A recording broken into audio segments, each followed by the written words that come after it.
Good morning. Now, Ms Graham, today's witness is Alan Smith, is that right? Yes, that's correct. Good morning, Constable Smith. Would you raise your hand and say the words of the oath, please?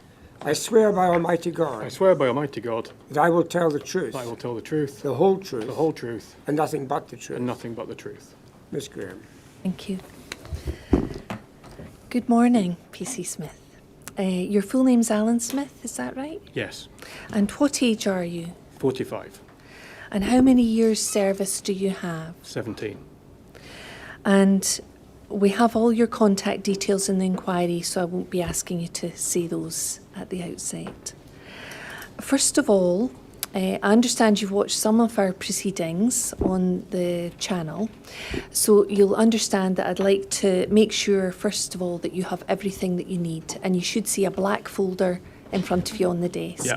Do you want to have a look inside that? Now, you may be aware that if I want to refer you to a statement, the paragraph will come up on the screen in front of you, but as well as that, you've got hard copies of any statements that you've given, and you can refer to them at any time that you wish to do so. And let me have, first of all, the PERC statement 278, and you'll see this coming up on the screen, and you'll see it's dated the 11th of June 2015 at 7:20 in the morning, and it was taken by Investigator James Bonner at Kirkcaldy Police Office in the presence of Investigator John Ferguson. You see that? Yes. Do you remember giving that statement? Yes, I do. Right. And were you doing your best at that time to give a true and accurate record of what had happened on the 3rd of May 2015? Yes, I was. And as part of that, will you also look at another document, COPFS 05962, and this should be a satellite image of an area of Kirkcaldy, a satellite view of Hayfield Road and Henry Road. And you see that on the screen now? Yes. And then the next page is a map of the area which has your name on it in the bottom left, and it's dated the same date as your PERC statement, 11th of June 2015. Yes. And that was prepared by you when you gave your PERC statement. Is that right? I can't recall preparing that, to be honest, but I'm sure it would be. All right. Thank you. Well, we'll be moving on from that anyway. And then, in addition to the PERC statement, you've also prepared a statement which you've sent into the inquiry team, and would like that on the screen, please. SBPI 42.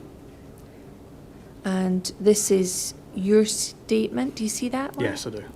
And can we look at the final page? And as Ms Drury's getting that, I'll just explain. You were sent nearly 100 questions by the inquiry team, and it's formally called a Rule 8 request. And you then responded to all of those questions, and you prepared a statement assisted by your solicitors, and then you sent it into the inquiry team. That's correct. Thanks. And do we see on the final page of your statement, there's a paragraph we asked you to include which says, I believe the facts stated in this witness statement are true. I understand that this statement may form part of the evidence before the inquiry and be published on the inquiry's website. Do you see that? That's correct, yeah. So, and then further down, if we can, we should see an area dated the 13th of April this year, and although it's redacted on the screen, the copy you have, you had actually signed that. Yes, I have. That's great. Thank you very much. And again, you were doing your best to give a true and complete record of what happened on the 3rd of May 2015. That's correct. Great. Well, you've got both of those statements in front of you, and if you want to refer to any passages, just let me know, and we'll make sure we can get them up on the screen as well. All right? Yeah. In addition, you will see to your left a spreadsheet, and it's a combined audio and video timeline. I don't know if you've had sight of this previously, or you may have seen me refer to it in other parts of the hearing. You'll see on the far left there's a column that gives timings, and you'll see on page 1 that it's 070920, for example, in the top left-hand corner. Yep. And that means it's 9 minutes past 7 in the morning, and 20 seconds past that minute. And it's in the 24-hour clock. And then you'll see that there are, just to left of centre, there are timings and mention of Airwaves transmissions by officers, and a description of what the Airwaves transmission was, what was said on that transmission. Do you see that? Yes, I do. And then to the right of centre, it says description of visible events in the video, and that's a sort of thumbnail sketch of what we may see in the CCTV footage. Have you seen the footage on the screen when you've watched it? Yeah, please? some of it. Yeah. Right. So that is a very short description of what can be seen. And then on the far right, it indicates the source of that footage. And if you've seen it on the screen, you'll see that there's different window panes, if you like, showing different pieces of footage, all combined, cross-checked with a real-time clock. All right, great. So you can also refer to the spreadsheet when we look at the footage. So normally I'll bring the footage up, play it maybe once or twice if you would like me to, and you can also refer to the spreadsheet if you wish. Okay. Great.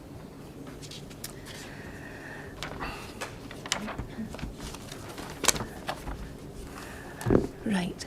When Mr. Jackson, your QC, gave an opening statement, he explained that you're a qualified officer safety trainer That's correct. and that you went to Hayfield Road with PC Kaylee Good. Yes. And she was a probationer at the time. Is that correct? Yes, that's correct. And she'd completed her first shift on the 6th of April 2015, the month prior to these events. That sounds about right. Right. And she was under your supervision on that day. Yes. We've heard about probationers having a mentor or a supervisor. And is that the arrangement that you had with Kaylee Good? Yes, it is. It'd be referred to as a tutor constable. All right, a tutor constable. Is that the equivalent of a supervisor or a mentor? Yes. Right. But that's the formal name for it? Yes.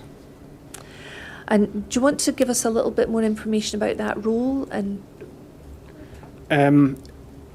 is that something Basically you've done? working with somebody who has just finished the police college. They would genuinely be paired up with a tutor constable, which is usually somebody with a little bit more service and experience, for generally the first 3 months of their service, in order to teach them aspects of the job that maybe aren't covered at the college. So at the college they'll get an awful lot of theoretical inputs, and it is literally just teaching them how to do the job. So they're shadowing someone more experienced Yes. in the actual day-to-day work. Yes, that and it they're also going gives to them the opportunity to have continuity with who they work with. You've got continuity, being able to keep an eye on their workload and how they're doing, rather than moving between different people. And your role is to help them develop their own abilities to work independently? Yes, yeah. And so had you been working with PC Good for her first month of her probation? Yes, I think so. Yeah. And we also understand from paragraph 4 of your inquiry statement, and that'll come up on the screen, that, there it is, that you actually were an authorised firearms officer. Not at the time. All right. So the additional training you've had wasn't in May 2015, but you are now an authorised firearms officer. No, prior to May of 2015, I was an authorised firearms officer, Right. and I stopped that role a few years prior to that. Oh, I see. So you'd been trained and been an authorised firearms officer, but had actually stopped doing that role. Yeah, that's correct. Right. So you'd had in your statement in paragraph 4, you'd had the training. You were aware of that additional training, and you'd gone through that. Had you had practice experience as an authorised firearms officer prior to 2015? Yes, I was a firearms officer for, I think, maybe 2.5 years, during which time I worked several months as an ARV officer, armed response vehicle officer, and as a firearms officer within a response team who would get called away to do firearms operations if required. Right. So that had been part of your role prior to 2015? Yes, it was a number of years prior to that. Right. Sorry, remind me what you just said. How many years? I think I probably stopped doing that around 2010. All right. So roughly 5 years prior. Yes. Right. And you say they're a public order officer. So what was that? Public order officers are employed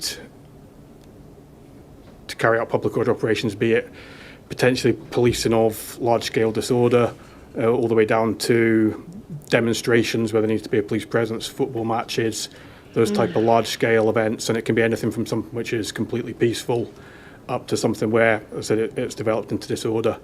They also carry out roles to do with method of entry on houses. So if there's some sort of pre-planned role, you're forced entry to houses, or executing, for example, drug search warrants, it would quite often be public order officers who would force entry and carry out the initial actions in a house, or dealing with potentially very violent and dangerous subjects, usually contained within a building. You would use public order tactics and enhanced PPE and enhanced protective equipment to carry out those sort of operations. And that was involved additional training as well? Yes, it did. And what was the position then in May 2015? I was a qualified public order officer, but that wasn't the role I was employed in No. at that time. That would be something that would, not quite part-time, but you would be pulled away for your roles as a response officer to fulfil a public order duty. For example, if there's a football match or something, you would be pulled away to carry out that role. So that was more ad hoc, Yes. as and when required? Yeah. Right. But that was something that you were involved in? Yeah, I would have been qualified at that time. At that time, right. And it was also said on your behalf in the opening statement that you had, by the time you arrived, you'd heard the emergency wave button and had heard Nicole Short's voice. And it was said on your behalf that it was rare for that button to be used, and you'd heard a further activation and a voice saying officer injured. So by the time you arrived, you'd heard those messages. Yeah, I'm not certain I heard PC Short's voice, Right. but everything else about that's correct. Okay, that's great. So you weren't at Hayfield Road at the time, or if an officer was injured, you weren't there at that time? Yes, that's You correct. arrived later? Yeah, shortly thereafter, but Shortly yeah. thereafter. Great. Now, the first thing I wanted to do with you was to look at the Airwaves transmissions that were being made or transmitted in the period prior to your arrival at Hayfield Road. But before I do play those, I noticed in your inquiry statement that you said you'd actually reviewed them prior to preparing your statement. So I suppose my question is, would you like to listen to them again now? In which case I'll play the footage and you'll hear the Airwaves transmissions. Or are you happy just simply to move straight to your statement? Yeah, just move straight to the statement. Straight to the statement, right. Well, in that case, can we look at paragraph 1, please?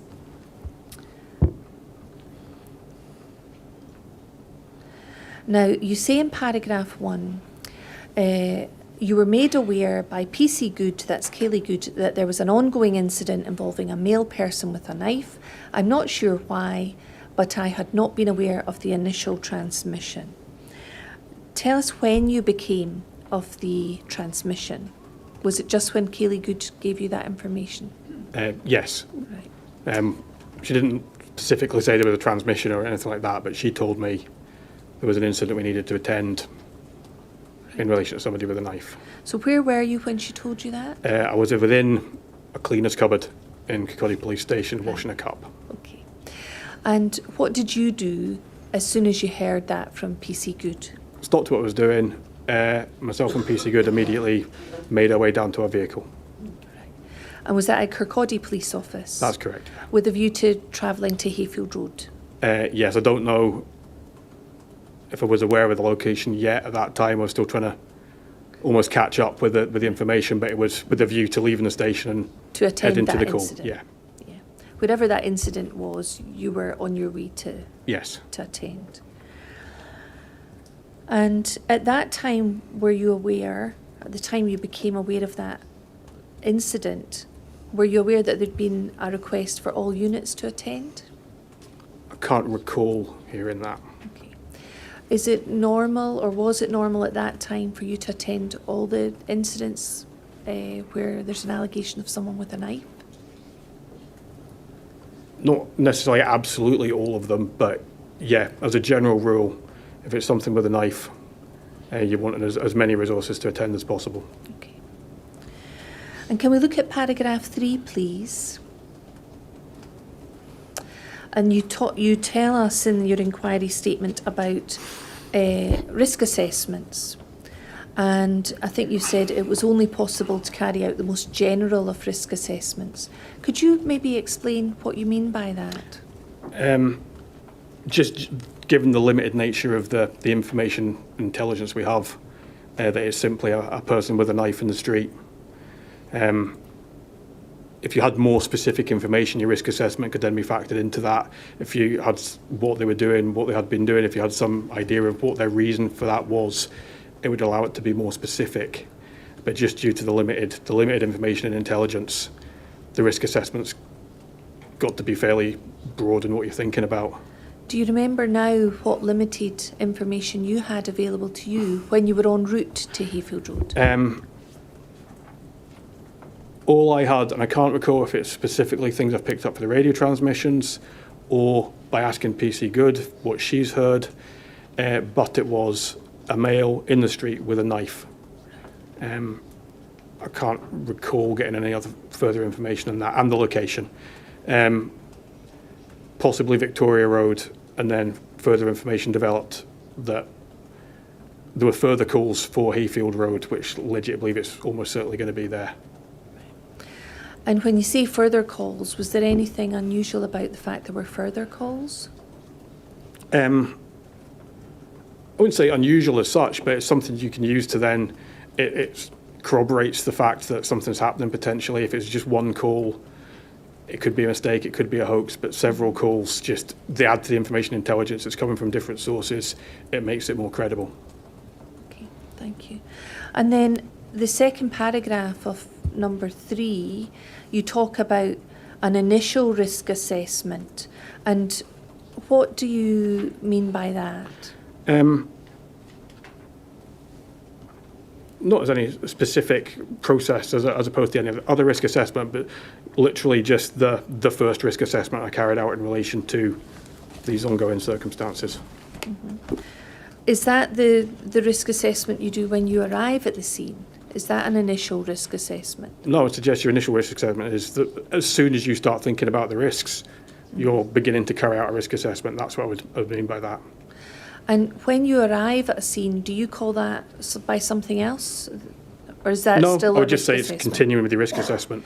We've heard about the national decision-making model, Yeah. where additional information or new information coming in constantly goes into that model, and it's a cycle of review based on whatever the up-to-date information is. Is that something you're aware of and Yes, doing? I am, yeah. And Sorry, possibly not. When something's happening very fast, you're possibly not consciously following every single step of the national decision model. You know, if you're having to make a decision in 1 or 2 seconds, you're not going to take the time to go through all the various boxes, but the utility of the national decision model is that your decision-making process will mimic that, it will follow that general route. And when you stop and think about it, your decision-making process has been that general thing. You're thinking about your information intelligence, your risk, your strategies, your powers and policies and what's going on. And even if you're not consciously stopping and deliberately putting it into the NDM format, you will follow that general process. So it's an unconscious use of that. Is that something you're using on a daily basis? Or Yes. doing? Yeah. And by the time by May 2015, that's something you'd been using as part of your Yeah, absolutely. daily- And if it's something you have time to do, it's a pre-planned thing, or you've got a long time to think about making a decision, absolutely, you'll sit down and potentially write it down and use that. And that's all the way up to an absolute split-second decision where you're not consciously going through this decision-making process, but actually are. If that makes sense. Yeah. You're just going automatically into that unconscious use Yes. of that model. And you talk about the risk posed by a subject with a knife. Would you like to say a little more about that?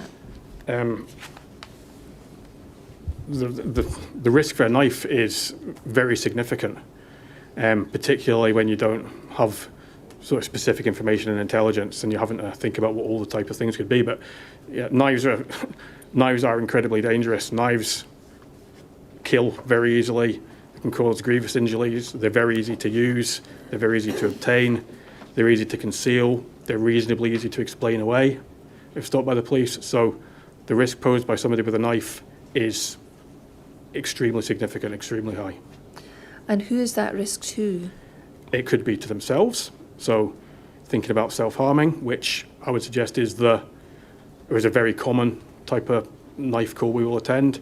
It could be a risk to the public, be that the public in general or a specific person, which would be driven by the information intelligence, or a risk to the police, whereby they want to resist arrest. Their aggression for somebody else is transferred to the police when the police arrive. Something along those lines. And when you mentioned the public there, you knew Hayfield Road, did you? Yes. And was it an area where members of the public were likely to be? Yes, given that it's 7 o'clock on Sunday morning or thereabouts, it's going to be quieter than it would be at other times. But Hayfield Road's it's a busy thoroughfare, so it's not thronged with people. It's maybe not like the high street, but it's a main route through the town. It's a main route to the hospital, which was approaching a shift change. I think it changed the shift at 7:45 or something. There's churches on that road, and it's Sunday morning, so it's not. Yeah, there's going to be people about. At any time of the day or night, there will be people walking up and down there. Maybe not lots and lots, but it's not going to be free of public. Thank you. Could we look at paragraphs 7 and 8, please?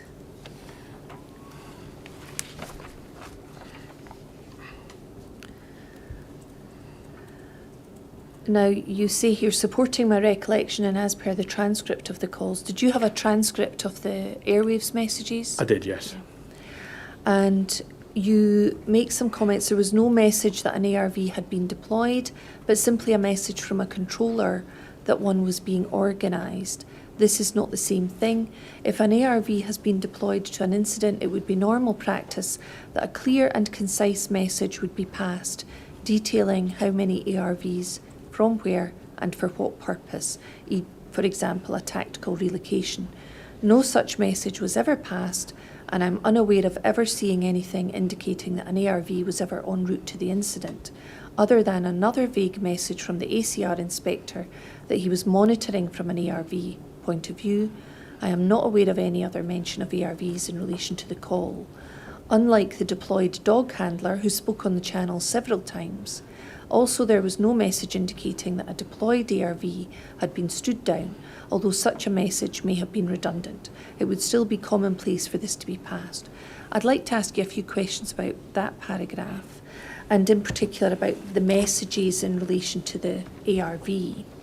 Can I ask you to look, first of all, at 72013, which is on the spreadsheet at page 3.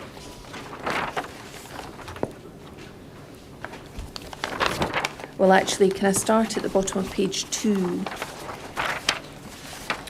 And just to draw them to your attention, there's a request made from for an ARV or dog unit. And then at 7:19:17, we see Con 1. I believe a dog unit is en route. And then 7:19:23, Con 2, 411, be aware, organising an ARV as well, stand by. So there's those two messages. Yeah. And then at 7:20:13 on page 3 of the spreadsheet, do we see the message, ACR Inspector Stewart, area control room to the set, attending, I'm monitoring this obviously from an ARV perspective, and if you get sightings of the male, you need to make an initial assessment yourself and feedback through straight away, and I'll listen it on the channel. So in paragraph 7 of your statement, which remains on the screen, you've talked about vague messages about the ARV, and you see the messages that I'm referring to you Yes, to I on the do. spreadsheet. Could you explain to the Chair a little more about what you meant there in that paragraph? In that the message was vague. Yes, twice you said there were vague messages. So let's go through it. There was no message that an ARV had been deployed, but simply a message from a controller that one was being organised. This is not the same thing. If an ARV has been deployed to an incident, it would be normal practice that a clear and concise message would be passed detailing how many ARVs, from where, and for what purpose, for example, a tactical relocation. And no such message was ever passed, and I'm unaware of ever seeing anything indicating that an ARV was ever en route to the incident. So that's the first part of paragraph 7. Yeah. So, in respect of the first part where they're saying an ARV is being organised, that's them stating an intent as to what they're going to do. It's not information coming to me that one's coming or one's not coming. There's nothing firm in that. And I can't then factor that into any planning I'm making about how far away that support's going to be. Is it coming from Glenrothes? Is it coming from North Queensferry? Is it coming from Edinburgh? That type of thing. So it's of no... It's lovely to know they're thinking about it, but you need harder information. One's coming, one's not coming, one's been deployed, one's not been deployed yet, and we're reviewing it, is what you really need to know. And again, talking about the vague messages for the ACR inspector, again, there's none of that information. He's not said, I've not deployed an ARV yet. He's not said I have. He said I'm monitoring from an ARV perspective, which could be applied to one that's en route. It could be applied to one that's still sitting stationary in Edinburgh or Glenrothes. I'm going to go through that again. So when those calls are transmitted on the airwaves, officers are en route. Yes. And you've said that in relation to being told that an ARV is being organised isn't hard information. Is that you're saying that's not information that allows you to factor that into your risk assessment process? Yeah, that's correct. And the sort of information that you would have found helpful, that you could have factored into that risk assessment process, would have been the location, perhaps how far away or how much time it would take for an ARV to be in place in Hayfield Road. Yes. And that's the sort of information you would have wanted from the control room. Yeah, that would have been more helpful than the information that was passed. Sent here. And is that the sort of information that you would have expected to be shared with you as an officer travelling en route to Hayfield Road? If they have that information, yeah, it certainly significantly helps. Right. And is that the type of approach that you would expect when you're attending a knife incident? It's the type of approach I would like to get. It's certainly, it's difficult to think back what it was generally like then. It's certainly these days you would get a more formal sort of communication than that. Right. Do you think that the practice has evolved and maybe improved since 2015? Yes. So although it was the type of approach you said you'd like to get, in May of 2015, was it the type of approach that you would commonly get at that time?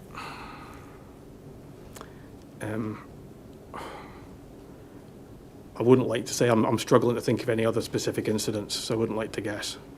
Had you been involved in any other incidents by May 2015 that the ARVs were even being organised or considered? It was by 2015. I'd imagine I must have. I can't remember any specific ones, and it was certainly very rare for ARVs to be deployed in support of officers. And when you say very rare, would you be able to assist the chair by understanding the sort of context of that? How rare is rare? I was on an ARV for about 6 months, and I deployed 6 times, I think. In 6 months? Yes. And how often are you on shift at that? Were you on shift at that? You're working 40 hours a week. Right. Okay, thank you. So it's not a common occurrence to have an ARV being considered to support officers attending a knife incident? Not at that time. Not at that time.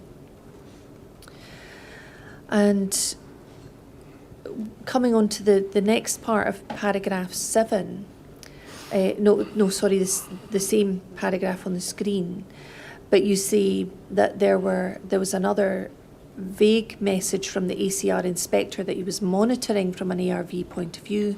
I'm not aware of any other mention of ARVs in relation to the call, unlike the deployed dog handler who spoke on the channel several times.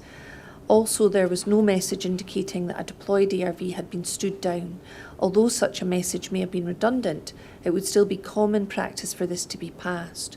So in relation to this message on page 3 of the spreadsheet from Inspector Stewart, is this the message that you were referring to at 7:20:13 when Yes. you gave that part of your Yes, that's correct. paragraph 7?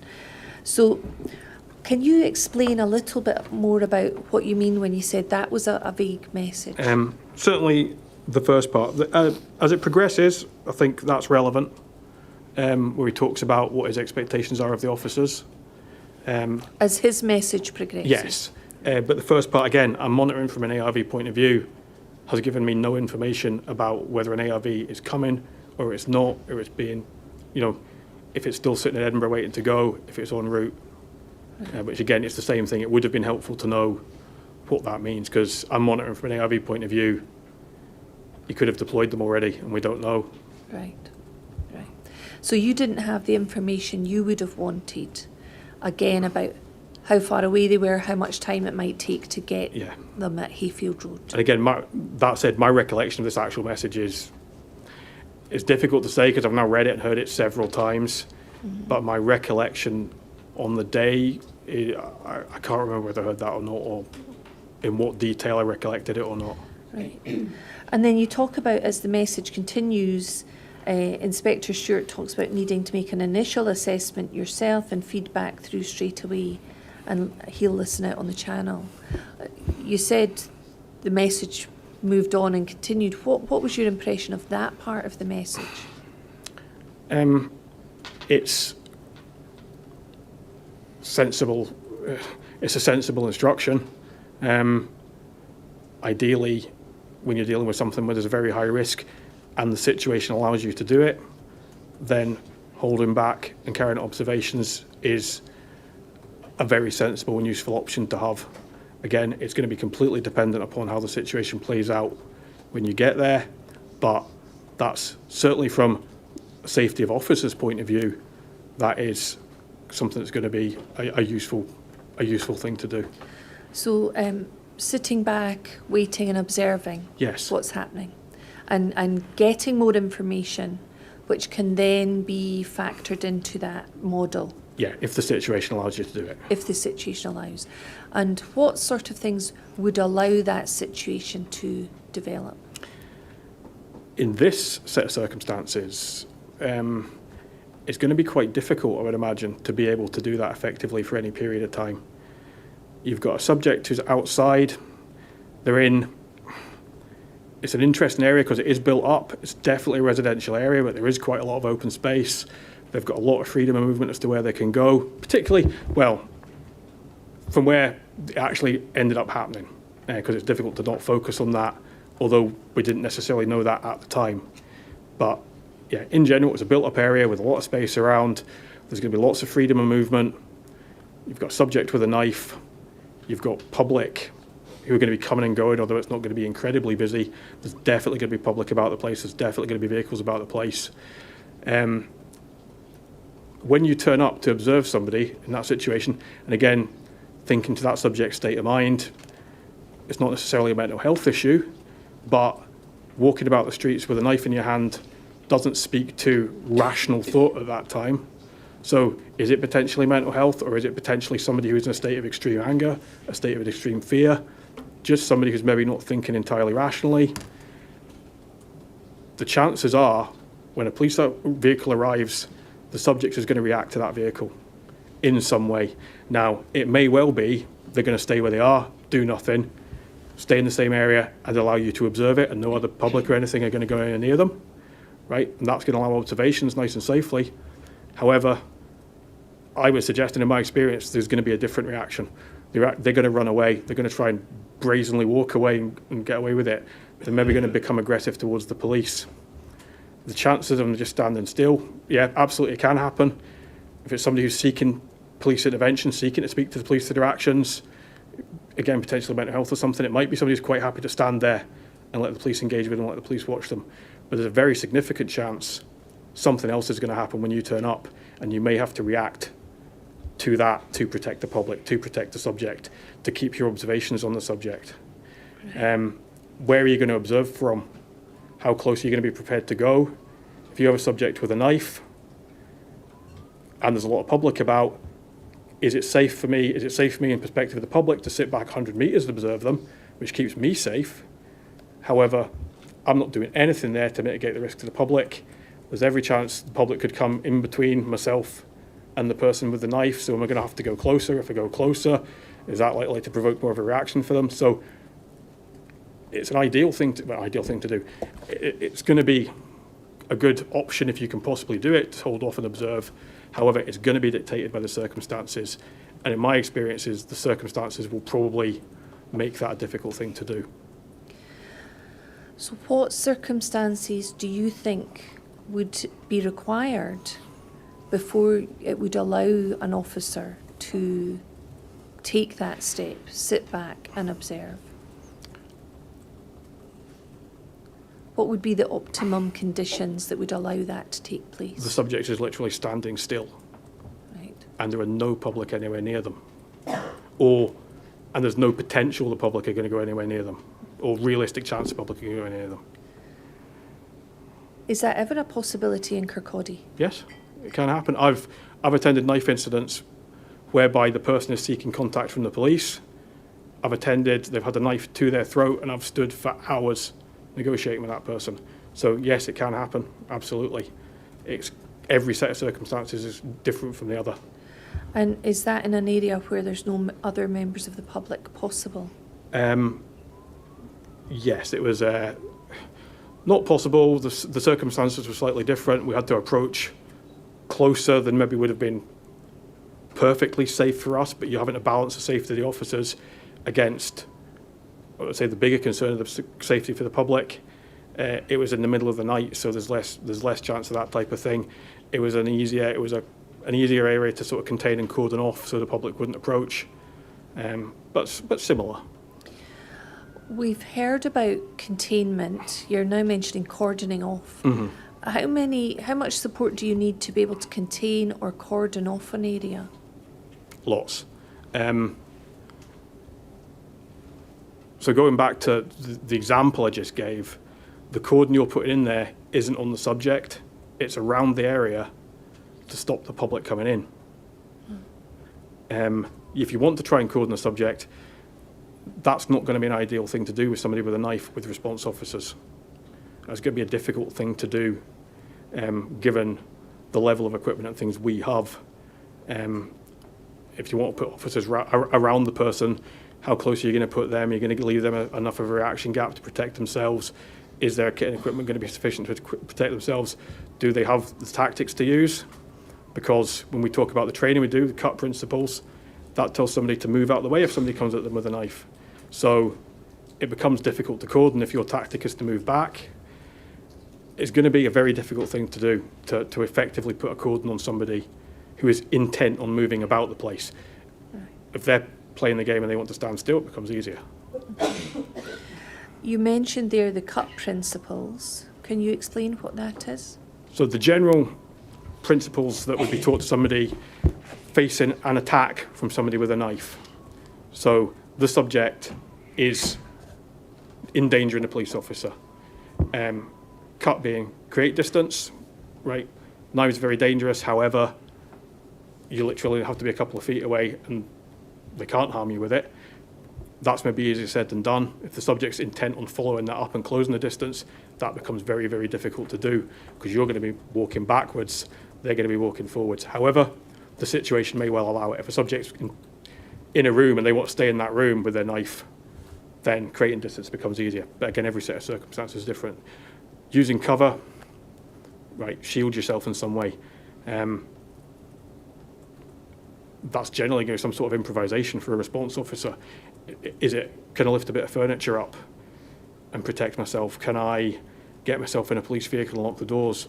Do the circumstances allow me to close the door to the room the subject's in and leave them in there? Right, that dependent upon what the risks the other people are and that type of thing. So using some sort of cover and transmit, pressing the radio button, pressing the red button if you can, getting a clear message out that there's a knife in play. If all you can say is knife, that's fine, because radio messages, long, descriptive radio messages, in these type of situations are effectively impossible. Radio messages are going to, at best, be 1 or 2 words to try and get some information out, to try and let people have an idea what's going on. We also, training changes very regularly. I think the cut principles now talk about tactical options. I don't think that was in the training in 2015, but I can't be certain. So cut in 2015 was create distance, use cover and transmit. That's correct. And what do you mean by tactical options? What can you do? So it's not tactical options that somebody else is going to be able to come. So it's not sending ARVs, it's not sending public order officers. It's what can I do to protect myself? What pieces of equipment can I use? Do I need to use a baton strike? Do I need to use my spray? Do I need to use an empty hand strike? Can I run away? Yeah. Tactical retreat, I've been Yeah. told that is called. Right. Can I go back to look at your inquiry statement? And you say, it'll be further down, that the dog or ARV played no part in the process you were carrying out unless they were very close by, unless there was a standoff or cordon situation where more leeway to allow specialist units to arrive. So you said that the information you had about the dog unit or the ARV, none of that played any part in your process of considering the risk, and it wouldn't have unless they'd been very close by. Yes, effectively. Yeah. And by very close by, what do you mean? In Kirkcaldy. Right. So unless the dog and the ARV had been in Kirkcaldy, Yeah. deployed to Hayfield Road. Possibly if they were imminently going to get into Kirkcaldy. So Yeah. anything more than a few minutes away. Right. So it's a few minutes till their arrival. Beyond that, that isn't really part of the resources you're considering when you're considering the risk. Yes, that's correct. You certainly can't count on them being there. Right. Can we look at paragraph 8, please?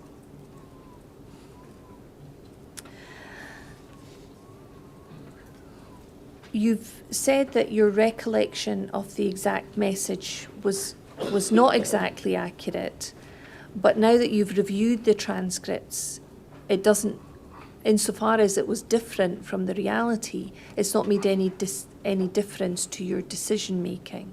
So was there anything, what you've said there is as covered above, there was no confirmation that an ARV or dog had been deployed. and both the messages as exactly passed or as I later recollected them would have led me to the same conclusion, that there would be no immediate or short-term support, and if we could move down please, from specialist resources. As covered above, unless the specialist units are imminently arriving, there was no effect on my immediate risk assessment. And that's really just confirming what you've said before. Yes. So, and you're talking about within minutes. Yes. So immediate or short term Yes. is within minutes, really. Yeah. If you, as we talked about, if it's something that does develop into, and there's potential for that, into a cordon sort of situation or a standoff situation, and that's going to change, and it maybe is going to become, but for the actual risk that something's going to go wrong and it's going to become a dangerous confrontation, if you can't count them arriving, you can't really factor them into your risk assessment. Thank you.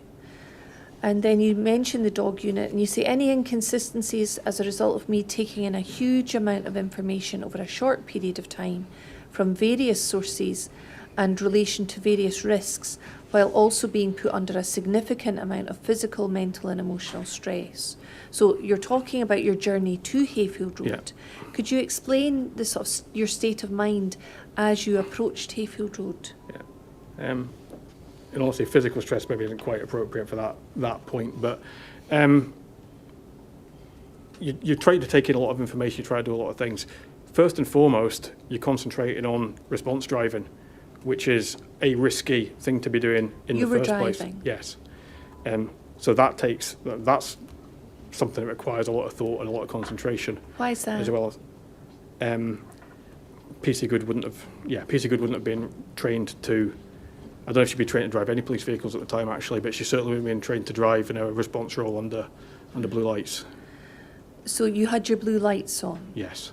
And is that the sort of response driving that you're talking about, Yes. where you're using your lights? Yes. Right. And what is it about that type of driving that needs more concentration or? You're driving faster. Fast. Speed. You're driving at speed. If you were to speak to somebody who was involved in police driver training, they would tell you should be concentrating on nothing but your driving when you're driving to an incident. Right. You're driving at high speeds and residential streets potentially. You want to be very, very focused on that. So your driving, I think you mentioned later in your statement, is causing an increased risk to people using the streets. But you take so you're that diminishing into that account. by applying a great deal of thought and concentration to your driving. So your focus was on driving as safely as you possibly could at the speed you were doing? Yes, and realistically, you are also thinking about the risk assessment, the call you're going to. I think it's impossible not to. But a great deal of your concentration is put on that. That's split between, again, trying to monitor what's happening on the radio.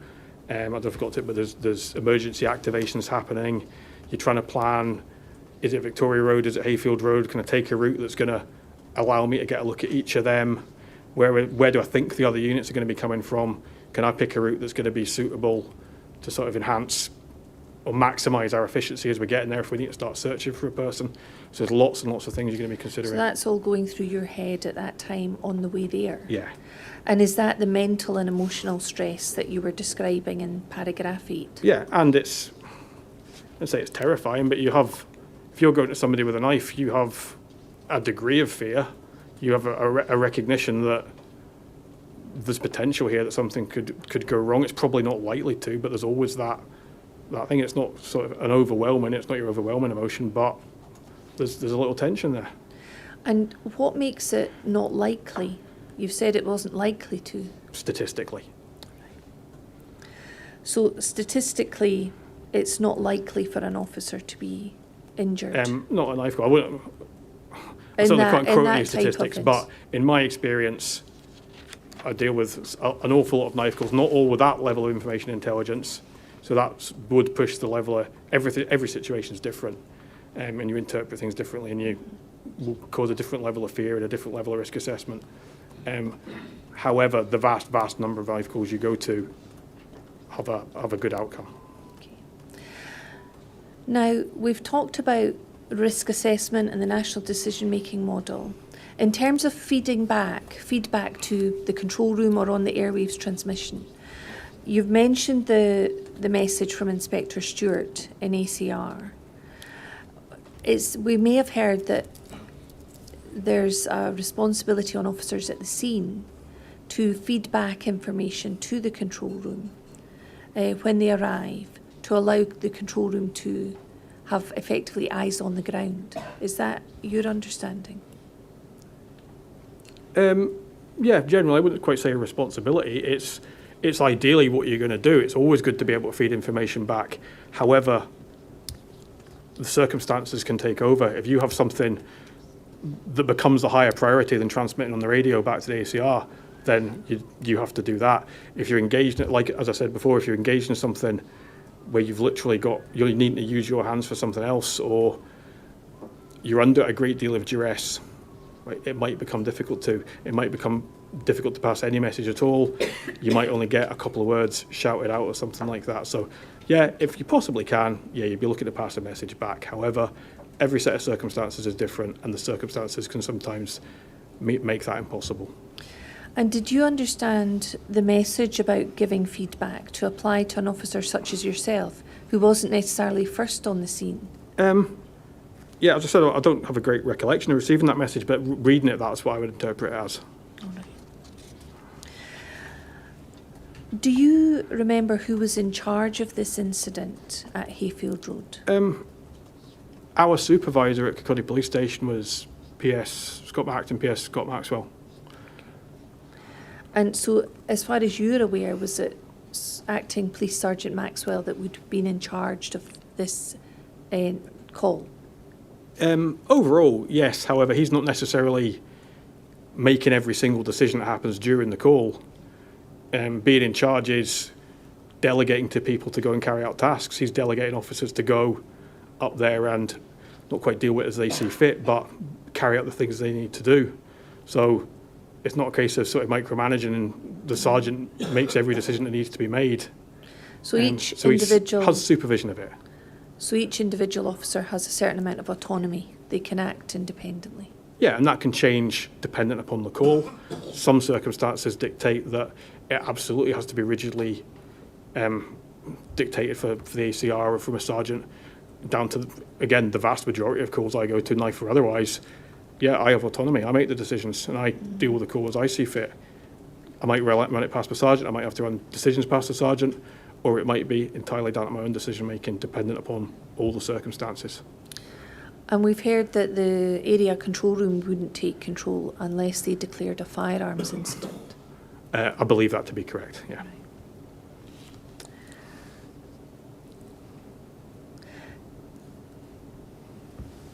Right. Now, just to go back, before we move on from here, as you were leaving, you've mentioned as you were leaving Kirkcaldy Police Office. Yeah. I understand from your statement you noticed PC Daniel Gibson and PC James McDonough were also leaving in their car. I can't recall that, but yeah, I believe it to be true. Right. Can I ask you about the knife incidents that you'd attended prior to May 2015? Did any of those involve a black man? Not that I can recall.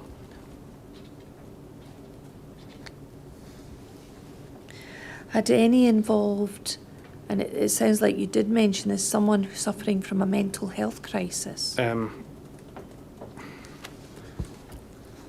Yeah, a great many. Not all of them by any manner of means, but yeah. When you say a great many, can you give us an indication?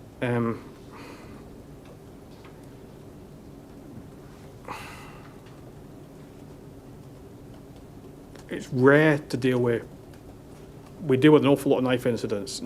Actual knife crime is pretty rare. I'd say the majority of incidents are involved in some way with somebody with a knife or sharp article, are mental health related.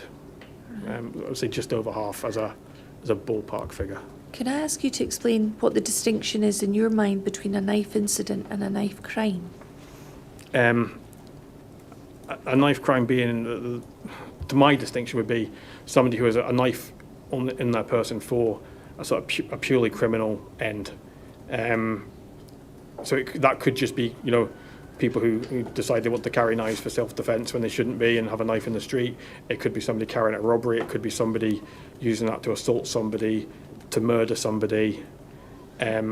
However, I would distinguish that from where there's no criminal intent, which would generally be somebody self-harming or intending to harm themselves with a knife. Right. And how many of those incidents that you'd attended involved someone under the influence of drink or drugs?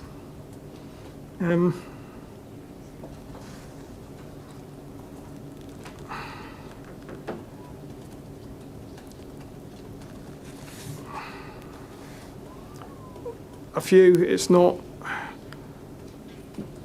with an awful lot of the pattern of behaviour for people self-harming, which is a lot of these calls. It's not necessarily drink or drugs. I know that can affect mental health issues.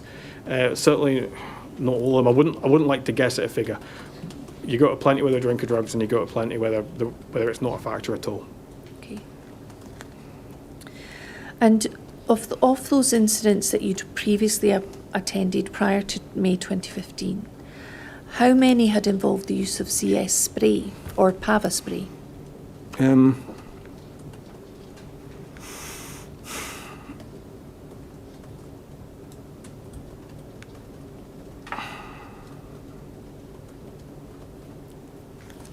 I can recall using CS spray once at a knife incident like that.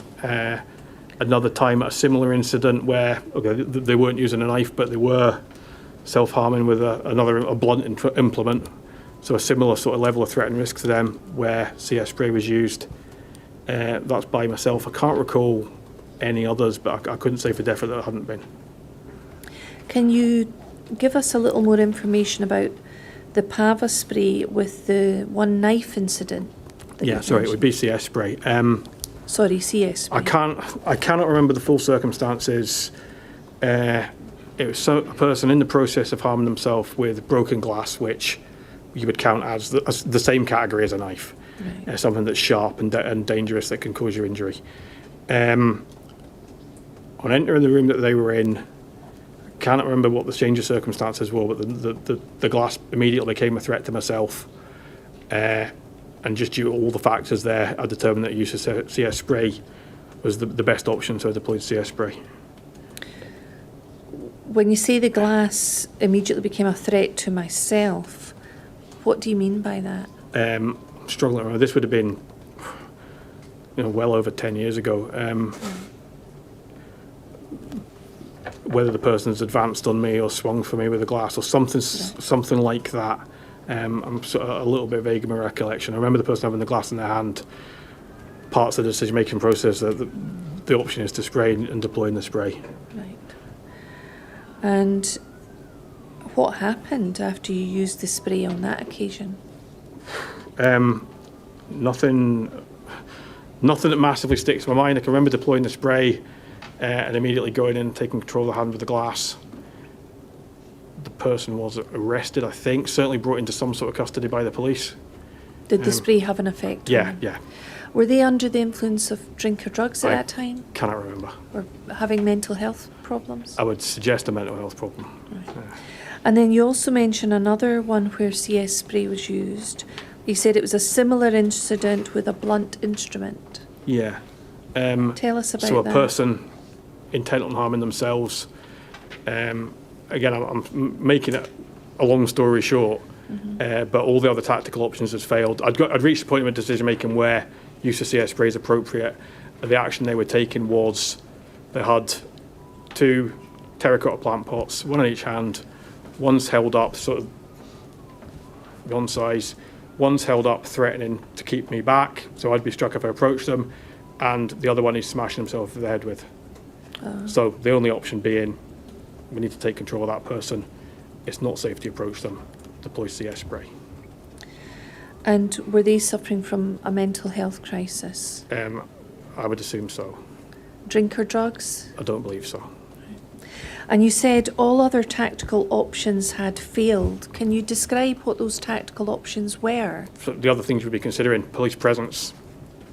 Just the fact you're there in your uniform? Simply the fact you're there can cause people to stop what they're doing, people to run away, so police presence can be effective. Communications, be it start at the low level and engage in a conversational way, or if it's more pressing and that's starting to fail, it could potentially be more forceful type communications. Again, that's going to be dependent upon the situation. Thinking about using your control skills or defensive tactics, so going in and taking hold of the person, putting a strike into a person or something like that. But when there's a weapon in play that's going to strike you if you do that, all those options are really precluded immediately. So you're moving on the defensive tactics of doing something you can stand off with, and the only option we had at that time was spray. Can I ask you about empty hand techniques? They can be used against a person with a knife, can't they? Yes. However, it would be inadvisable generally. Not necessarily inadvisable. There's a significant risk there. Depending on what the circumstances are, going and trying to take hold of somebody with a knife, put somebody with a knife in an arm lock or something, has obvious risk. You're going close to them, you're going into a point where that knife can be used against you. Yeah, some circumstances are different. Sometimes it is just the best option. However, you would need to be aware of the very significant risk to yourself if you were going to go and try and tie some sort of empty hand technique, which could also be a strike. It could be a palm heel strike or a kick or a knee strike or something. But any of these things, you're going to have to be confident. You're going to have to be very aware of the risk that poses you. So it's probably not advisable. And does that risk remain even if a knife is not visible? It would depend upon the information and intelligence. And if the information or intelligence is that a person has had a knife and has perhaps chased cars? Yeah, if you've got, again back to this incident, you've got quite clear evidence from a number of different sources, all very similar, that a person's been in possession of a knife. You have no absolute information that they're no longer in possession of that knife, even if you cannot see it. It's not about assuming they have it, because you can be well aware that they might not, but the risk you allocate to them, as it were, is that they have got that knife concealed.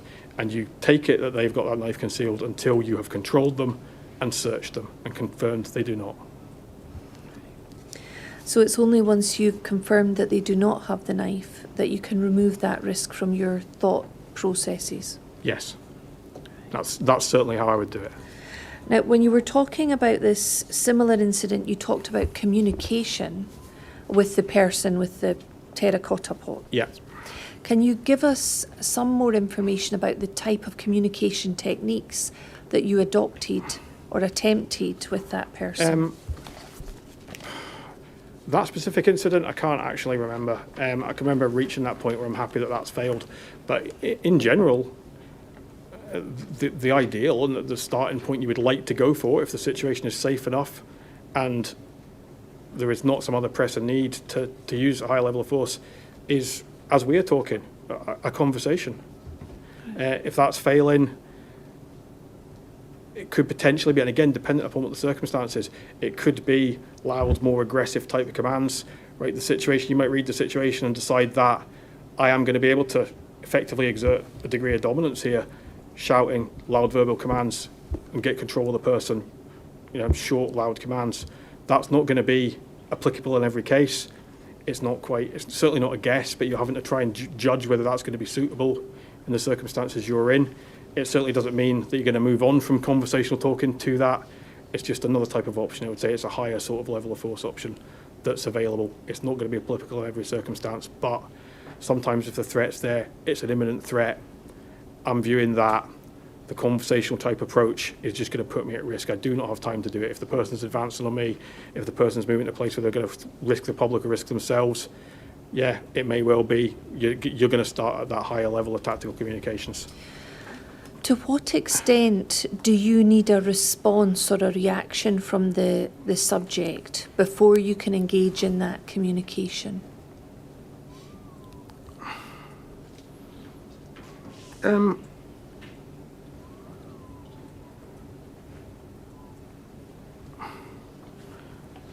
How do you mean? Do you mean you'd be looking for them to engage with you first, or?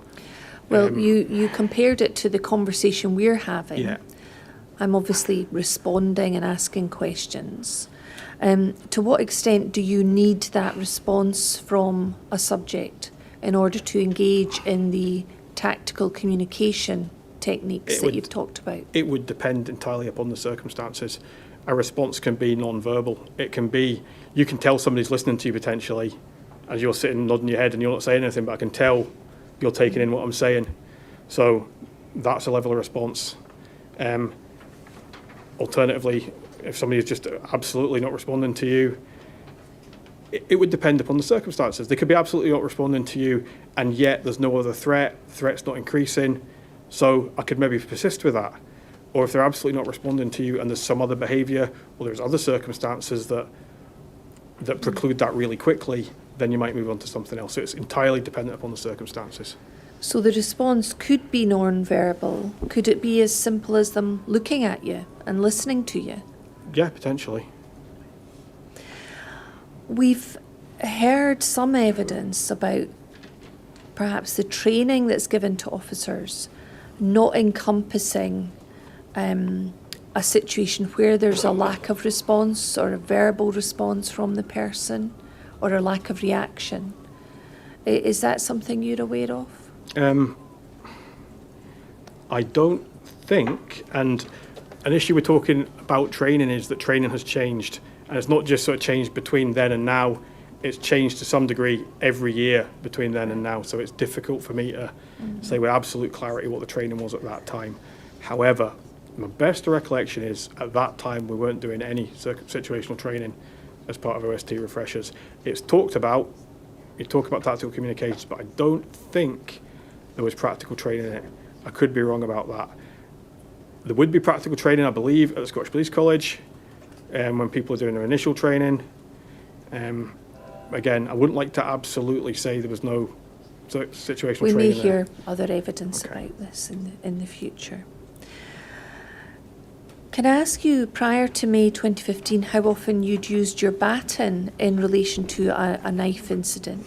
I'm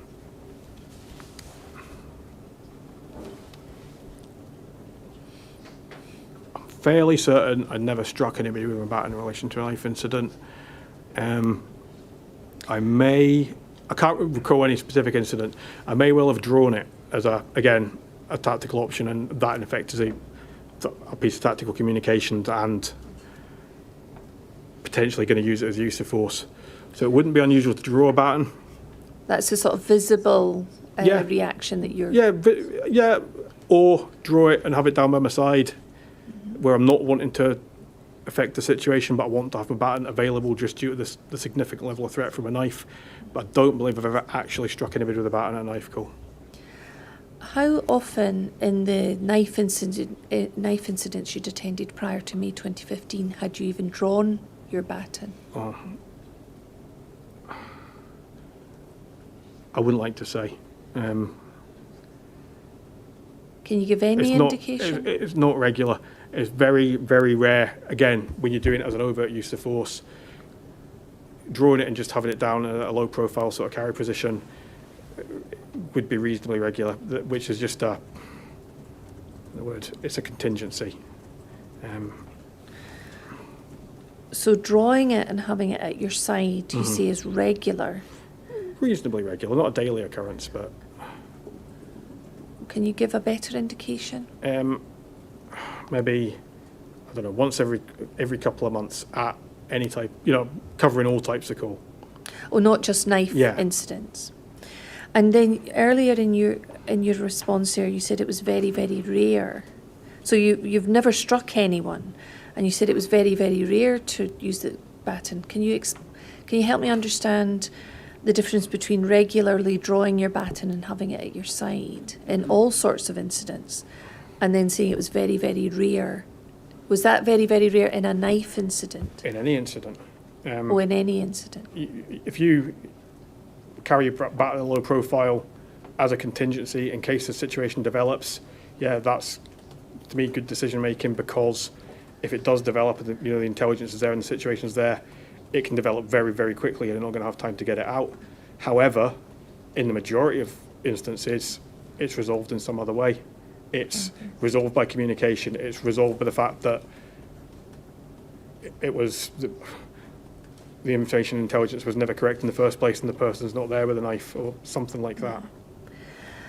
I'm just trying to understand how something can be regular on one side and very, very rare, and I'm just wanting to try and understand the distinction and what it is that's regular and what it is Okay, that's sorry. very, very So rare. Sorry. It would be more common for me to draw my baton and have it available for use. So drawn and extended, but not used in any effective way during the call, not used to affect the behaviour of any other person, and not shown. So I'll have And it that's for handy. any incident. Not literally, if the threat and risk's there. Yeah. So not limited to knife incidents. Using the baton, as in presenting it as a use of force, so having it up on the shoulder, shouting a challenge about a baton, letting somebody see it, or striking somebody with a baton would be very rare. Okay, thank you. So it's a distinction between having it down by your side, having drawn it, Yeah. or seeing there's a baton that you could use, and having it on your shoulder in a defensive stance, and maybe striking it. That element would be very, very rare. Yes. And in fact, I think you said you'd never struck anyone. Not a knife incident. No, not before 2015, I wouldn't say either. Not before 2015. And then you said avoiding using any of your equipment was in a knife incident would be resolved by communication. And is that the tactical communications that you've been talking about? Yes. Yeah. Right. I'd like to ask a little bit about you yourself. You've talked about having 10 years police service at that time in May 2015. You were OST trained, and you were also an OST trainer. Yes. You've talked in your statement that officers had refresher training once a year. Yes. So that's in addition to the training they have at Tully Allen. Yes. You were personally delivering refresher training to officers about 2 or 3 times a month at that point. Yeah, that sounds right. So your skills, your training was up to date and very sharp at that time. Yeah, I certainly had a good working knowledge of Yeah. all the OST syllabus. Techniques and OST training. Yes. And we've also heard that there are standard operating procedures which provide information and guidance to police officers in their daily work. Yes. And that's something that's also trained as part of the officer safety training. How do you mean, referring to SOPs during the training, or? Well, as part of your training in Tully Allen, and it's also available for police officers in their police office through the computer system. Yes, it is. Is that right? And in addition, in May 2015, am I right in thinking you had all your equipment with you? Your Yes. spray, what type of spray was it? CS. CS. And handcuffs, baton, stab vest, radio. Yes. And what difference did it make, if any, to your state of mind as you approached Hayfield Road, that you had also had significant experience of dealing with knife incidents? I don't know any as such. You're certainly not thinking back about your own experience. It's difficult to say. I don't know what my level of confidence would have been if I hadn't had any of that experience. So I really couldn't say. But that did give you a level of confidence as you approached Hayfield Road. Yeah, I'd say so. And then I understand that you're 5'10". Yes. And in May 2015, you were 14.5 stone. Yeah. And is that the same as your weight today, or? Probably about a couple of stone heavier now. Right, okay. Did you know from the Airwaves that PCs Walker and Payton had arrived at Hayfield Road before you? Not before the emergency activations. Right, okay. Was that the first point at which you became aware that officers had arrived? Yeah. Yes. Yeah. We've heard that when an emergency button's pressed, the radio vibrates. Yes. Is that something you were conscious of? I can recall there being 2 emergency activations, so I would assume I was aware the radio was vibrating. I knew it was an emergency activation. Where do you normally keep your radio? Attached to my vest, just here at the left shoulder. Just your left shoulder. And did you at that stage know PC Peyton and PC Walker? Yes. They were part of the response team? Yeah, I worked with them, yes. You worked with them. We've heard that they were very experienced officers. Yes. And what difference, if any, did it make to you to know that experienced officers were attending Hayfield Road? I didn't specifically know what officers were going to get there first. It probably leaves a slight level of increased confidence. It's not so much that it was experienced officers. If you had 2 brand new officers potentially out, you would maybe have a concern. But beyond that, once somebody has a level of experience, it doesn't necessarily affect it up the way, if that makes sense. When you say brand new, are you thinking probationers or are you thinking of something else? If you had, for example, somebody with 6 months service and somebody with 9 months service out together or something like that, then you might prick your ears up when you hear they're going to a knife call and think you're going to go and assist anyway, but it might increase the sort of level of concern, the level of you're going to keep an eye on it. It's a factor you're going to put into that process with the national decision-making model, is it? Yeah, I would say so. Again, maybe not necessarily consciously, but you're going to be aware of it. And what about the fact you were with PC Good, who was a probationer who'd started the month before? What difference, if any, did that make to you? You're aware of a sort of level of responsibility for her safety, or making sure she's not necessarily does everything correct, her safety effectively. And that's an added responsibility onto you Yes. as you attend Hayfield Road. Yes. And what difference, if any, did it make for you to know that there'd been a request for all units to attend? I don't know if I did hear a request for all units to attend. I would expect something like that in that type of call. And I was aware we were going. I was aware the units for PC Gibbs and McDonough were going. I was aware another unit was already out, so I effectively knew everybody was attending anyway. Right. And you would expect that. So you don't remember hearing the Maxwell transmission at 7:17:23, which we see on page 2. I want all units to attend. There's an ARV and a dog as well. I can't recall Right. him saying that, but I don't know if I heard it or not. Right. You've described earlier that you didn't hear the initial transmissions. It was PC Good that brought those to your attention. Yes. So you don't remember exactly when you started listening into the Airwaves transmissions, No. do you? Right, I'd like to turn to the footage now, please. And this is phase 3 of the event. So start with page 4 of the spreadsheet. And I'm going to ask that we play from 7:21:28. And if it's just prior to that, that's absolutely fine. 7:21:28 or thereabouts. That'll be fine. Hang on.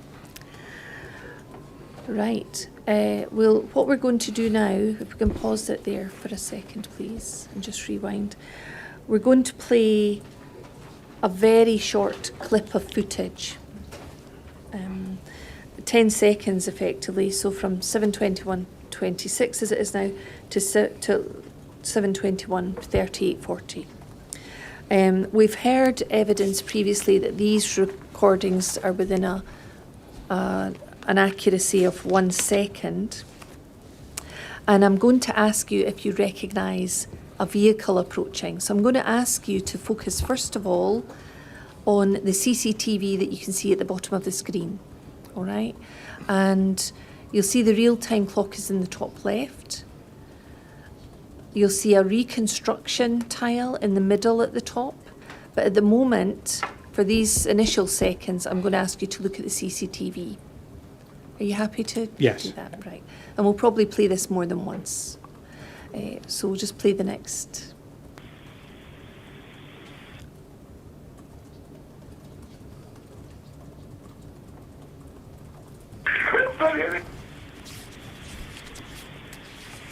Control Bravo, one officer's been punched in the back of the head. No. That's fine. And then I'm going to ask that it be played again, the same sort of period of footage. So that's from 7:21:28. And you'll see in the reconstruction tile that there's already 2 white vehicles shown on that 3D reconstruction. Do you see those? Yes, I do. We've heard that the large one near the bus stop is a transit van, Yeah. and that the smaller vehicle behind that was known as the fish van. And you'll see that there's another white van comes in from Hayfield Road, travelling in the direction of the roundabout with Henry Road. All right, let's play that part of the...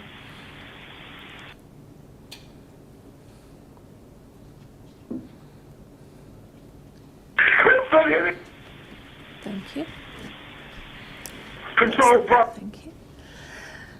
So hopefully, Constable Smith, you were able to see in the CCTV, first of all, the blue lights of a vehicle travelling on Yeah. Hayfield Road towards the roundabout. And then you would see in the reconstruction tile a white vehicle coming in. Yes. Did you recognise that vehicle? That'll be my vehicle. I can't say I recognised it from the footage, but No. that will be my vehicle. And the position where it stops in Hayfield Road, is that really effectively the position you were in when you arrived? Yes, it is. My recollection would be it would be a little bit further back, but I'm satisfied that's correct. Right. So you have arrived in that vehicle on Hayfield Road, and your van is near the centre of that road, opposite the bus stop, close to the transit van. Yes. Thank you. And what I'd like to do now is just confirm, looking at the spreadsheet, you'll see that by the time that you arrived, you've told us that you were aware that 2 emergency buttons had been pressed. So if you could look at page 3 of the spreadsheet, we see that it's at the bottom, 7:20:42, Alan Payton's emergency status is turned on. That's the first emergency button. Do you see that? Yes. And then at 7:21:19, we see PC Ashley Tomlinson's emergency status is turned to on. And that's on page 4 of the spreadsheet, just beyond halfway down. It's in red. So Page that's 4, the... Sorry, that's 7:21:19. Yeah, sorry, yes. So we've already heard evidence that there were 2 emergency transmissions, Payton and Tomlinson. You weren't actually at Hayfield Road when you became aware of those. No. And we've heard, and you've confirmed your radio vibrates, but is it the case that you can't tell who's pressed the button, you can just tell that a button's been pressed? I don't know if it would display it on the screen of the radio. I think it might, but you would have to be looking at the screen. But you were driving en Yeah. route to Hayfield Road, so that's not something you were aware of? No. All right. So they've been pressed prior to you arriving, and the van that you've confirmed was yours, we see on the spreadsheet that arrives with another police vehicle with flashing light arrives 7:21:28 to 7:21:31 at the bottom of page 4 of the spreadsheet. Yep. And it says another police vehicle with flashing lights arrives at the scene, approaching from Hayfield Road towards the roundabout, and stops beyond the other police vehicles further up Hayfield Road. Yeah. And that was you. Yes. Right, thank you. And then the next entry is 7:21:35 at the bottom of page 4. The light-coloured vehicle that had moved from the roundabout stops at the entrance to Henry Road. We can actually see that on the screen at the moment, that there's a light-coloured vehicle at the roundabout at Henry Road and Hayfield Road. A van. We see it on the CCTV footage. Actually, they both look quite like to me. There's a van on the roundabout and there's a pale coloured car Yeah, I see that. just beyond it. And then 7:21:38 at the top of page 5. There's an Airwaves transmission recorded there which says, Control Bravo 1, officers being punched to the back of the head, no obvious serious injuries, male secure on the ground. Yeah. And that was your Airwaves transmission at Yes, that it was. time. Right. I'm going to be asking you to some further questions about when you arrived at Hayfield Road. Are you happy for me to move on now, or would you prefer to? Convenient point to take a break. Take a break now, so a 15-minute break.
Yes, Miss Graham. Thank you.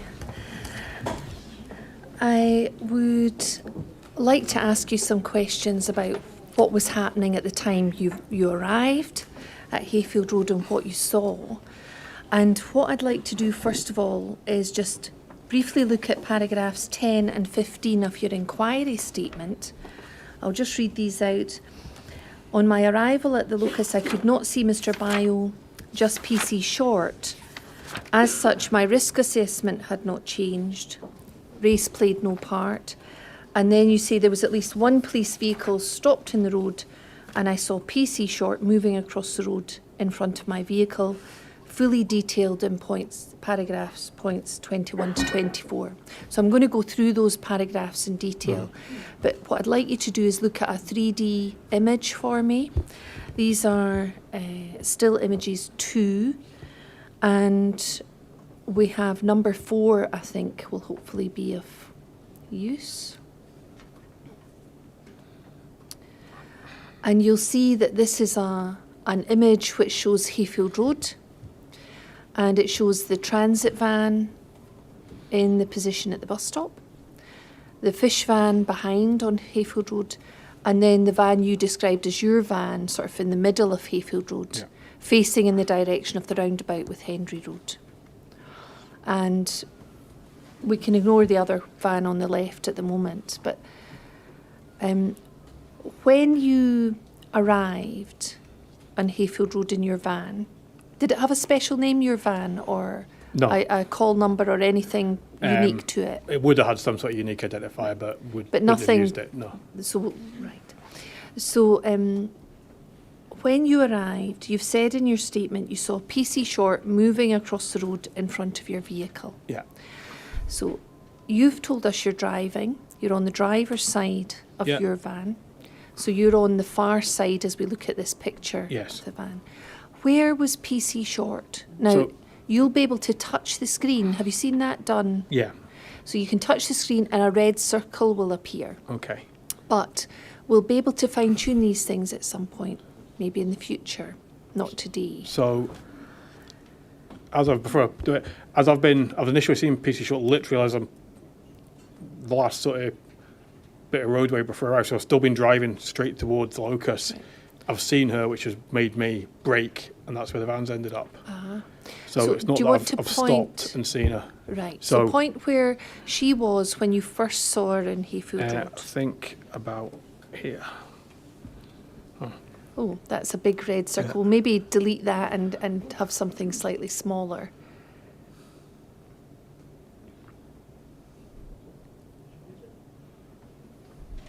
Try now.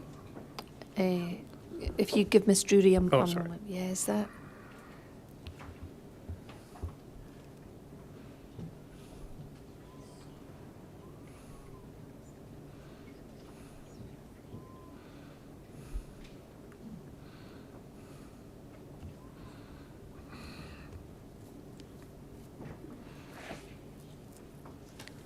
That looks like that's working right. We've got slightly smaller red circles Right, now, so, if you want to press. Round about there.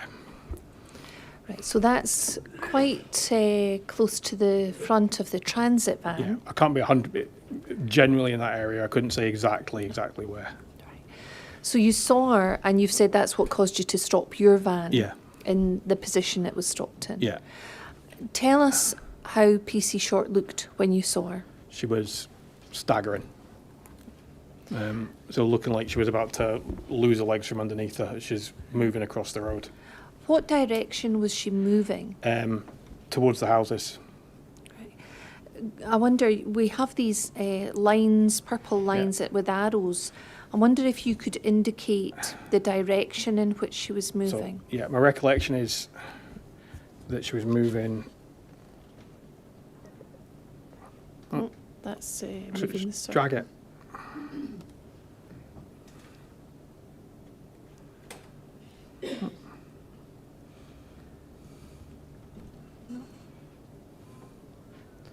Well, if you want to use... oh, try again.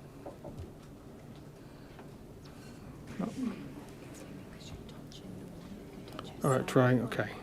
Right, so you just need to. There we put go, your- yeah. All right, so you just have to put your finger on the screen and move it, Right. and then that should replicate a line. I think it's because it was already touching the thing that was already there. Right, right. Are you comfortable with that line, or do you want to adjust it? Yeah, it's going to be. I couldn't say exactly where it was, so that's a good estimation. Right.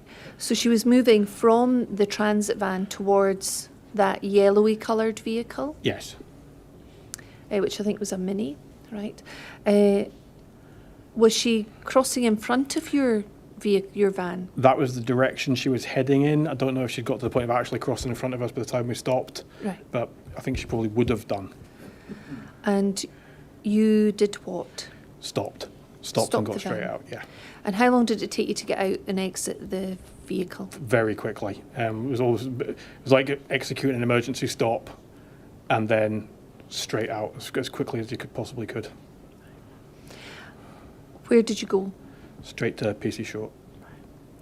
Did you say anything to her? I had a brief conversation with her. I can't remember what words I used. Do you remember what she said to you? I can't remember the exact wording, but she conveyed that she'd been hit to the back of the head and asked where the other officers were, and she's indicated down Hayfield Road towards the roundabout. I can't remember if she pointed or as she said, but she got that information across. Where was PC Good?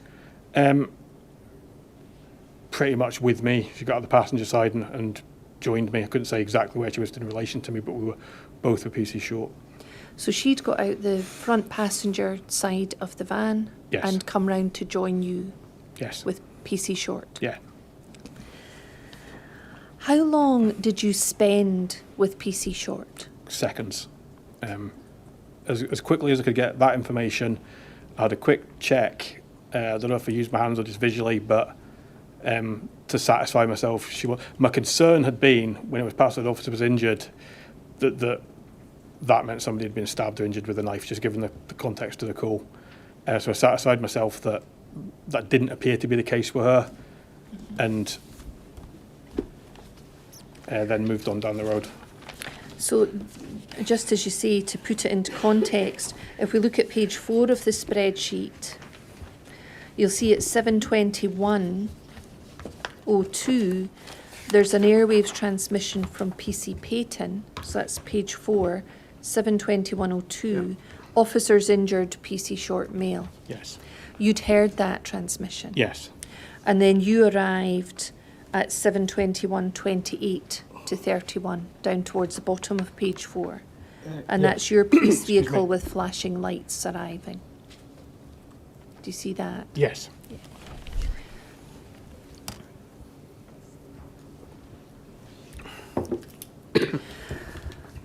When you say you did a quick check, describe to us what you did. I really can't remember. It was either just a visual check, or it was maybe even just because she was clutching her right-hand side. So I think possibly I've just literally put my hand underneath the vest and pulled it out to see if there was any bleed or anything like that. And mostly a visual check, but it's been very, very quick. So you put you're gesturing with your right hand. You put your right hand underneath her vest. Can't remember. It'd been. Yeah, a hand. I wouldn't like to say. Is she facing you at that time? I don't know. But you remember putting your hand under her vest? Yeah. She may not have described that happening. Are you sure you've not mentioned that in your statement. Are you sure that happened? I'm not positive. I think I've maybe done that. Okay. But not positive? Not positive. So from that position, once you've done a quick check, you realise she's not bleeding. Yeah. And did you check her head? Because you said she mentioned she'd been hit No. at the back of her. You didn't check her head. Can I ask you, when you made your transmission, we looked at a moment ago, but male on the ground, 7:21:38. Where were you when you made that transmission? Somewhere between where I was then and the point where we ended up restraining the male on the ground. And I think I was running. Right. So when you left PC Short after you'd done your check, which direction did you run in? Towards the roundabout, generally. Do you want to draw it on the, again with an arrow, if possible?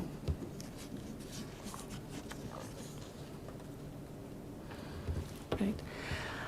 And when you made the transmission that we've seen about officers being punched to the back of the head, no obvious serious injuries, male secure on the ground, where on Hayfield Road were you when you were making that transmission? I can't recall exactly. The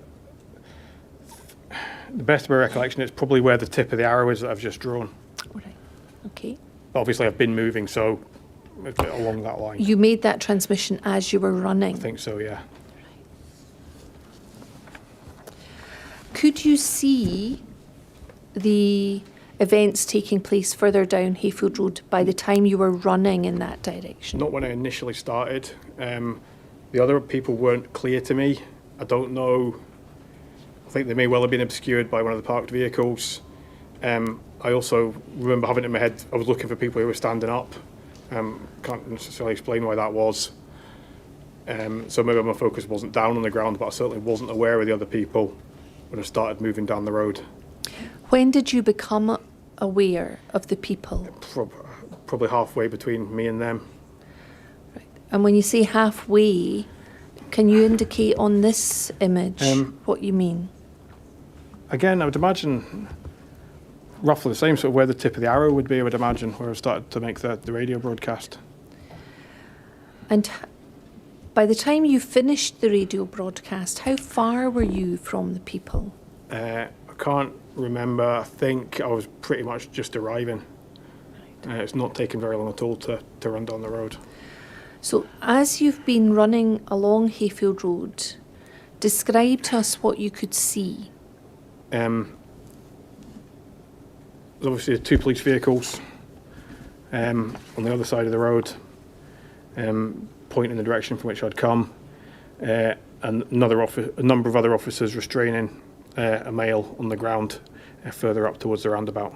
Do you want to point on this image where you saw the males restraining, the officers restraining the male?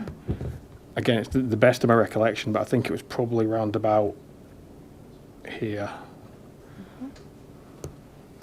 How many officers were restraining the male? 3. Were you able to identify those? Not when I first saw them, only once I'd actually got to them. Right. Tell us who they were. It's PC's Peyton, Tomlinson and Walker.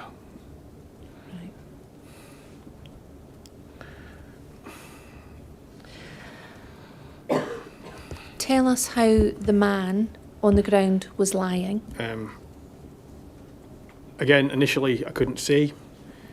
The impression I got when I first saw them was they were just restraining a person on the ground, and I've passed that on the radio that the person's been restrained on the ground. Male secure on the ground. As I've got there, that's become clear that's not entirely accurate, and the male was still struggling with them. He was moving and trying to basically resist their restraint, so he was moving sort of between being face down on the ground and up onto his right hand side is my best recollection of it, and moving about quite a lot. So when the message was transmitted, male secure on the ground, at that time you could still see him moving and struggling at that stage? I can't remember if that what I saw of him when I was literally passing that message. I think I probably had an impression more that there was a greater level of security than there was, so possibly I wasn't aware of the degree of movement. It was only once I literally got there and was standing beside them looking down at what was happening that it became clear that it was moving a lot.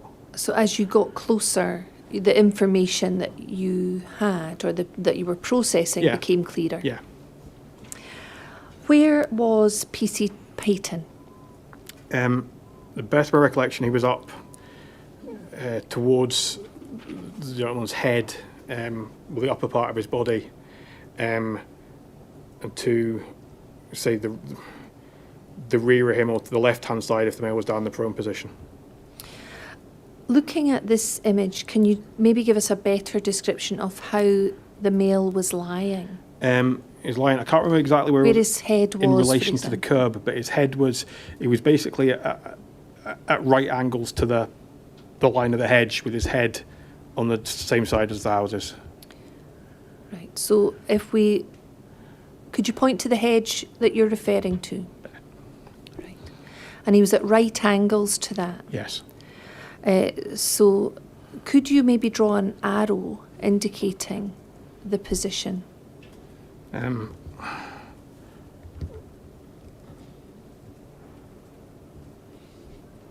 What's that? We can take that away if you Yeah, want to have another attempt at it. So let's take away 6. Okay, so say roughly that, probably a little bit more of a right angle, but So more straight on, effectively. Where was his head in relation to the hedge? still pretty much, I think there would have been the whole width of the sort of footpath before you got to it, but at the end, same as end as the arrow. Same end as the arrow, Yeah. and his legs at the other end of the arrow. Yes. Slightly more at a right angle than you've drawn. Yeah, I think so. Yeah, okay.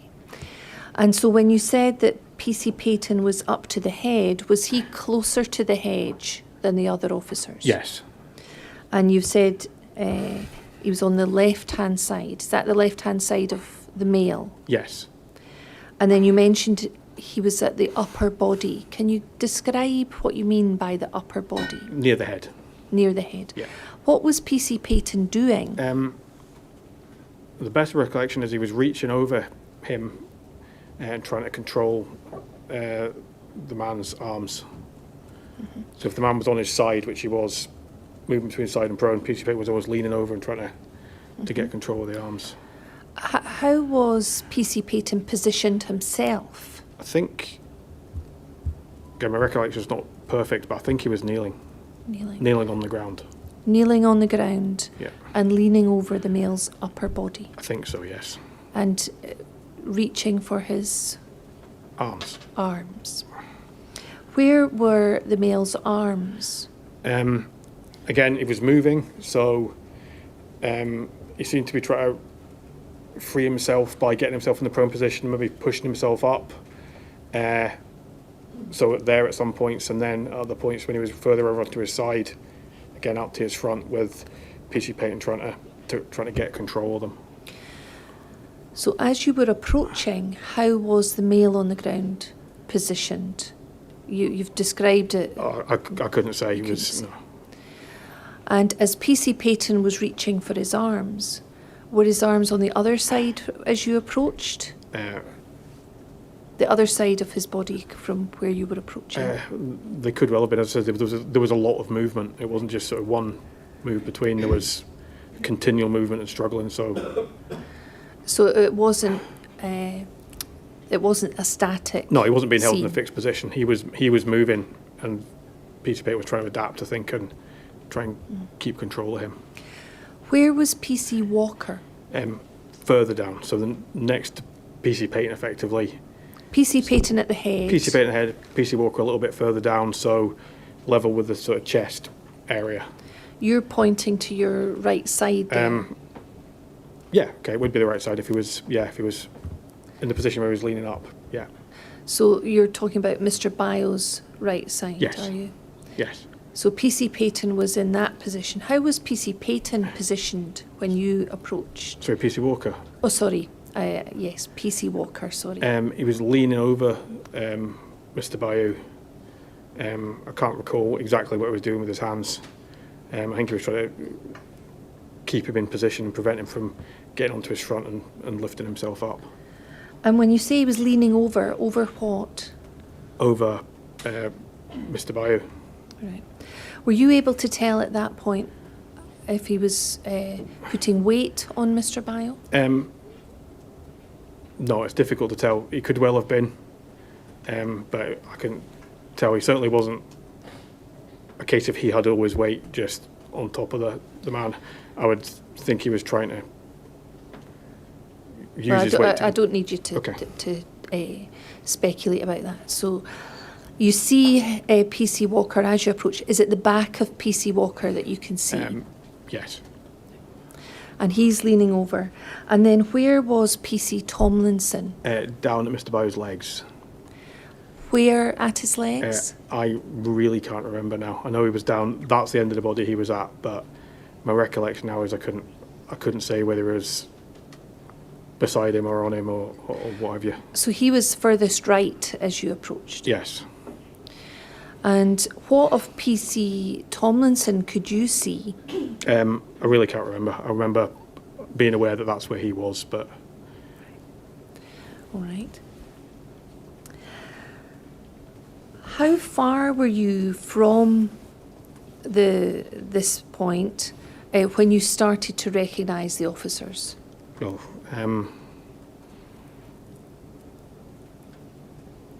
I don't know. I suppose I wouldn't have been certain who was who until I got around to the other side and was facing them. Right.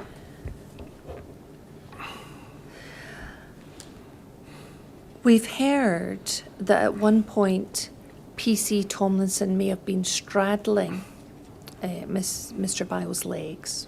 So knee on either side of his legs and his legs underneath towards PC Tomlinson's bottom. When you saw PC Tomlinson, what position was he in? I can't recall. I just remember him being down at that end of the body. Okay. What did you do? I moved round to the front. When you say the front, To what do you mean? the side the other officers weren't on. Right. And what did you do? Quickly had a look at the situation to try and figure out what's happening or improve the amount of information I've got, because obviously I've come into this really not knowing what's occurred. I've seen the fact he's not been handcuffed, so his hands are still free. He's struggling with the other officers, trying to sort of pull his arms away from them, push himself up. It's looked very much to me like he was imminently going to break free from their control. Just because the difficulty they were having of keeping control of his arms, keeping him from pushing himself up, etc. At that point, again, to me, the most significant risk there is the fact that there is a knife unaccounted for. So I couldn't see a knife. However, the knife's still unaccounted for. It could be easily within reach. And the absolute priority is to get control of the person on the ground. A major risk being that if I go and close in towards where his hands are, that puts me at very significant risk if there is a knife produced, and it's not an ideal place for me to be. I've considered the option of use of CS spray at that point, possibly disengaging from him. Sorry, not CS spray, Parva spray. Disengaging from him and deploying the spray to try and get a level of control.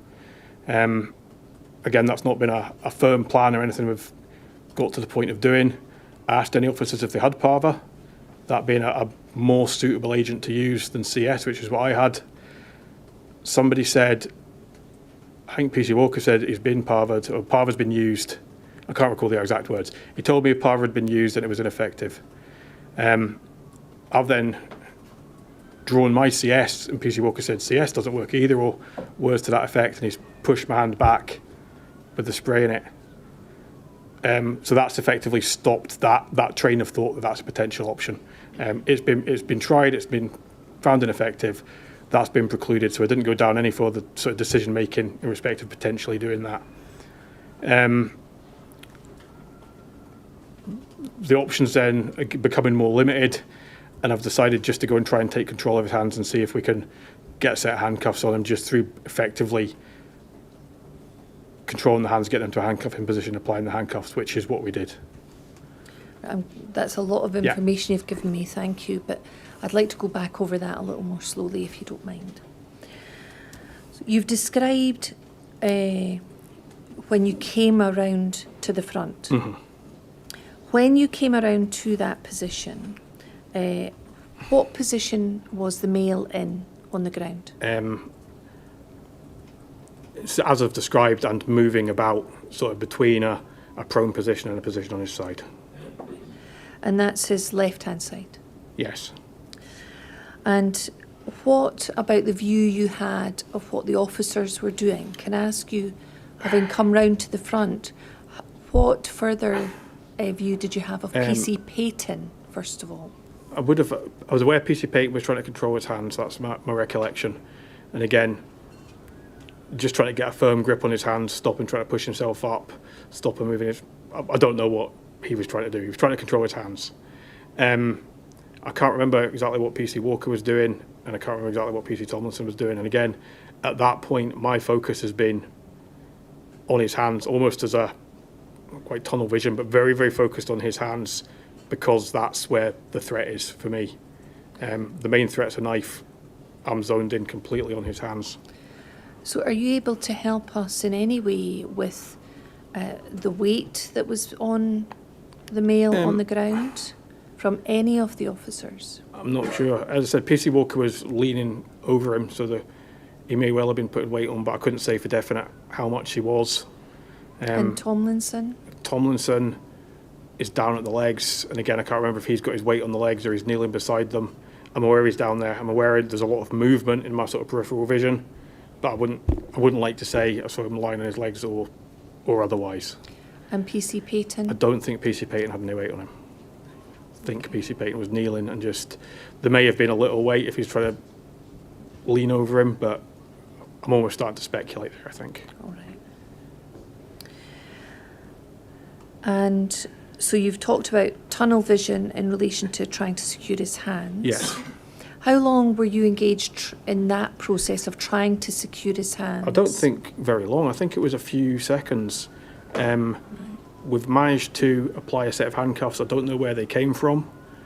I was under the impression at that point it was really just myself and I think PC Payton attempting to do that.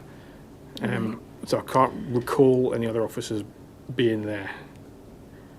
You don't recall officers being there? As in, other than the three at the back and myself. Right. So So I wasn't aware of at anybody that else. time. Yeah, I wasn't aware of anybody else turning up by that point. When you were trying to secure his hands, what was the man doing on the ground? Trying to move his hands out of the way, trying to pull his hands out of our grasp. Right. And then you mentioned a moment ago, you asked if anyone had Pava Yes. spray. And you said that was more suitable than CS. Yes. Could you explain what you meant by that? There's less cross-contamination risk, so the option I was potentially considering would be to discharge Pava whilst potentially an officer is still in contact with the subject or very close to the subject, or we're going to have to go in straight away otherwise. So there's risk to officers for cross-contamination. Pava has significantly less cross-contamination than CS, so it seemed to me to be a better option. How far should you be from someone if you're going to use Pava spray? 3 feet. So when you were considering that as an option, would you have had to have removed yourself from the... I don't think so, because I don't recall moving right close into his hands Right. until that point. And if it had been, it would have been, you can make that distance quite easily simply by moving your arm back if you have to. So potentially move back a little way, but I would suggest it was pretty much in the right position. So when you're talking about the distance, you were away from the man on the ground. Yeah. How far were you away from him? I would say 2 or 3 feet, just far enough so I wasn't at risk if the risk was diminished if a knife came into play. And what position were you adopting? I think I was kneeling down or crouching down. Do you remember which? No. And then you mentioned that PC Walker had said Pava had been used. Yes. So at that stage you knew Pava had been used previously, prior to you Yes. suggesting that, and it had been ineffective. Yes. And once you knew that Pava had been used and was ineffective, did you factor that into your assessment of the situation? Only in that we were trying to find an option to get him secure at that time. So it affected that. Overall, no, your train of thought's going very, very quickly, and there's an absolute priority there of getting the subject secured. So that was how I was factoring it at that point. And when you heard that Pava was ineffective, is that normal, that Pava would be ineffective? I had never been around the use of Pava up to that point because it was in the process of getting rolled out. This was We may have the first heard few that months. it was being rolled out at round about Yeah. that time. All right. So had you been trained in PAVA? Yes. So you knew that it was more suitable than CS spray? Yes. But did you have any PAVA yourself? No. And were you aware that it is ineffective with some people? Yes. And what are the circumstances where it's ineffective? It's been incorrectly used, so you've not got the subject directly in the eyes. It can be intoxication through drink or drugs, state of mind, being very, very focused and able to work through the fact it produces a lot of pain, mental health issues, again, around your state of mind to do with dealing with the pain. So any of those factors... Or a natural immunity. Or a natural immunity. So any of those factors could be the reason why it's ineffective. Yes. And is that something you were aware of at the time? Yes. And then you suggested, or you took your hand out and said, was told, again, I think you said by PC Walker, when you took your hand out with your CS spray, he said CS doesn't work either. Words to that effect. Yeah. So again, were you under the impression at that time that CS had been tried, but it had been ineffective? When PC Walker said that, yes. So that was information that was conveyed to you? Yes. And once you knew that was ineffective as well, what impact did that have on you? It completely stopped that train of thought that that was a viable option. And are you aware of reasons why CS spray may be ineffective? The same as with PAVA, essentially. So that was also information you knew at the time? Yes. So would you have considered those two sort of potential red flags for possible a medical emergency or a mental health crisis? Yeah, potentially, if you'd had the opportunity to give that a level of consideration. However, the focus was on the very serious risk directly in front of me. And then you talked about, you used the word the options were limited once you were aware of that Yes. information. And you were trying to take control of his hands, and then you mentioned handcuffs. Can Yes. you explain what your thought processes were then? The very, very pressing need to get control of his hands.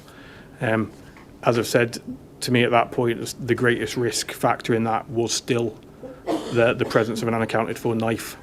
In addition to the information we've already got about him having the knife out in public, and as I said, not behaving in a normal, rational way prior to our arrival, in that he was walking about with a knife plainly in sight. There's then been, I don't have specific information as to what's happened before I've arrived, but the circumstances are very indicative that there has been some sort of violent confrontation that the officers have struggled to contain. It's unusual. There's repeated emergency buttons getting activated. There's items of kit and equipment lying on the ground. There's some sort of violent encounters happened. What was lying on the ground? I can't remember when I saw what, but during the course of it, I've picked up, I think, a PAVA spray and irritant spray. I think I've picked up a radio, and I think there's been a baton lying on the ground. I don't know if I picked that up or not. So items of officer equipment. Yeah, I would say I would only wear one thing at that point, and I couldn't tell you which one it is, but during the course of it. So tell us how you went about trying to secure the handcuffs onto the man's hands. Literally, first, I don't know whose handcuffs. I don't think it was mine. I'm fairly sure it wasn't mine. No particular technique as such. It's a case of getting control of the hands through strength. How did you do that? Grabbing the wrist, taking control of the wrist, moving it to a position where handcuffs can be applied. Was that both wrists? Between us, both wrists, yeah. Between you and PC Payton? I think so, yeah. And so who secured the handcuffs on? I cannot remember. It was effectively a joint effort. A case of getting the cuff on one wrist. As soon as you've got the other wrist in a position where you can get the other cuff applied, getting them on and securing it. Who got the first cuff on? I can't remember. And how long did that process take? I don't know, seconds, maybe 20, 30 seconds. What was the man doing during the time you were trying to secure the handcuffs? Still struggling, trying to pull his hands away so they wouldn't be in a handcuffing position. Were they double locked? I can't recall double locking at the time, but I believe they were double locked for a check I did much later on. The double locking pins were applied when I came to take them off later on. So when you checked them later? Yes, well, not checked. When I took them off, I became aware that the double locking pins were engaged. So you don't know exactly when they were double locked. Can you explain how handcuffs are double locked? Okay. So the handcuffs work as basically a ratchet. There's a single bar with a ratchet on it that will go around the person's wrist, attach back onto the handcuff, and can be tightened up. So that's the level of restraint with the cuffs secured around the wrist. I wonder if, I don't know if we have the handcuffs available, but it might... So, That's fine, I maybe have a key. Yeah. you might find it easier to use these to Yeah, demonstrate. okay. So, You'll have to hold them up As I so that said, we can see. the way the handcuff works is, obviously the wrist is between there, the cuff comes round and the wrist is secured in between, and then it's tightened up till you have the appropriate level of control that you need. Depending on the size of the wrist. Yeah, the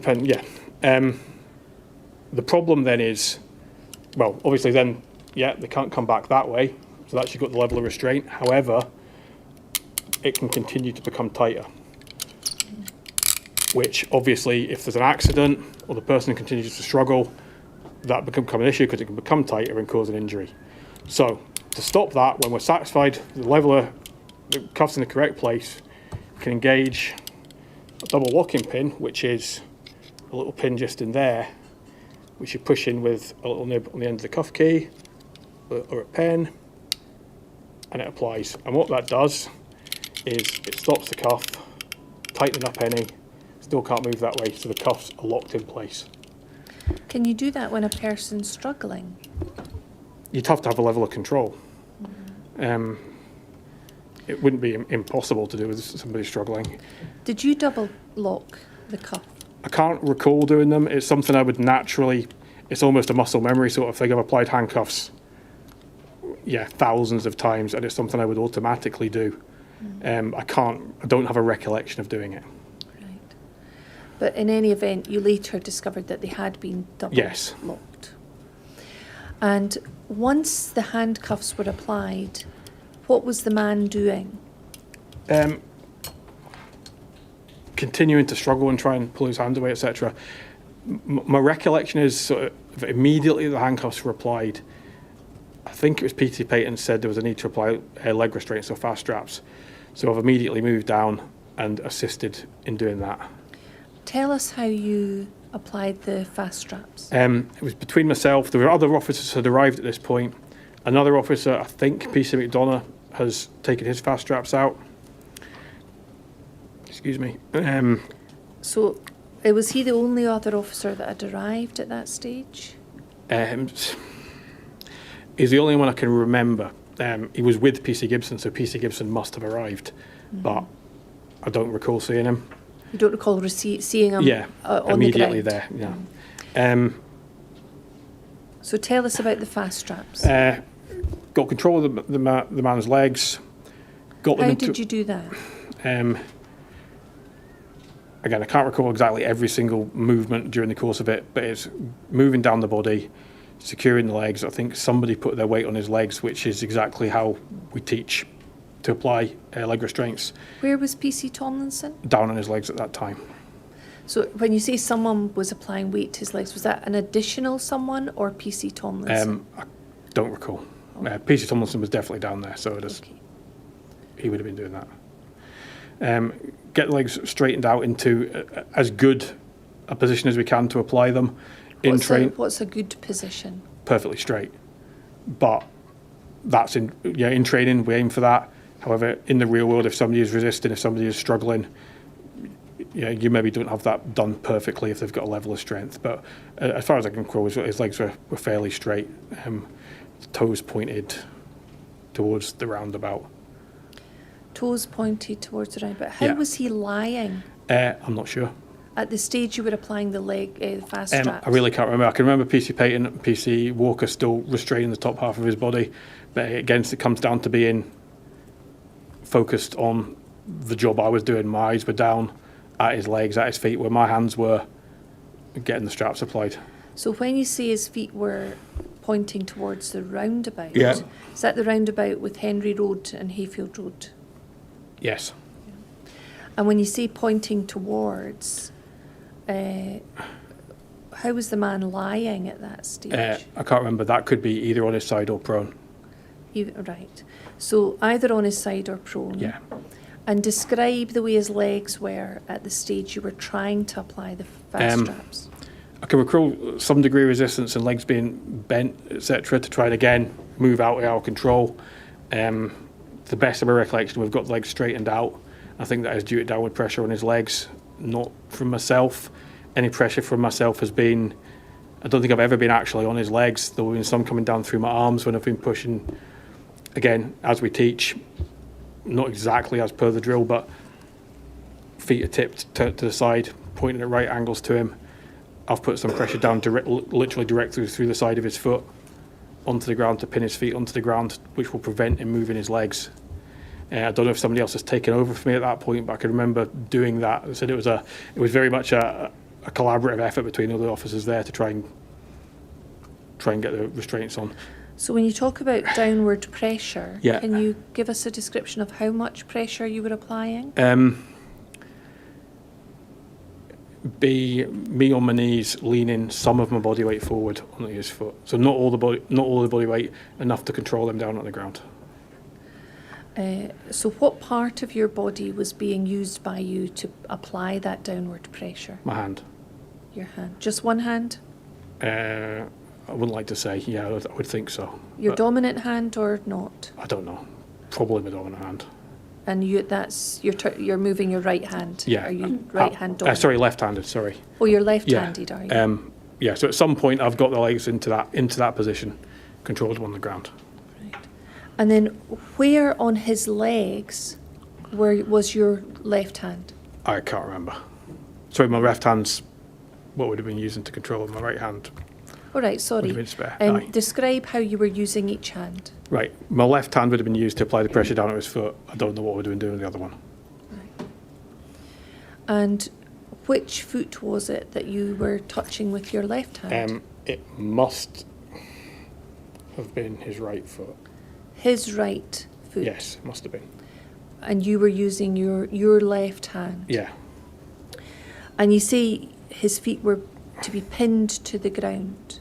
Yeah, And how would his feet be pinned to the ground? by doing that. With one hand? That's what I can recall doing, yeah. It could be somebody, in training you have a person leaning their weight onto the foot, so a person would be in a lying position across the feet, hold them in that position. And is there a special technique that you use to pin feet to the ground? As I said, in training it would be a person lying across the bottom of the person's legs, using their body weight to pin the feet onto the ground. So in training it's a body Yeah. weight position, but in this occasion on the 3rd of May, In reality, you have to be adaptive to the situation. and you yeah. used your left hand? Yeah, so and again, I don't know how long that was, also if somebody else took over that level of restraint and they used their body weight. At some point, I've got his feet over, I've applied pressure down through his foot. So there was other officers there at the time Yes. as well. So tell us how the fast straps were applied. We've got some fast straps actually to let you see.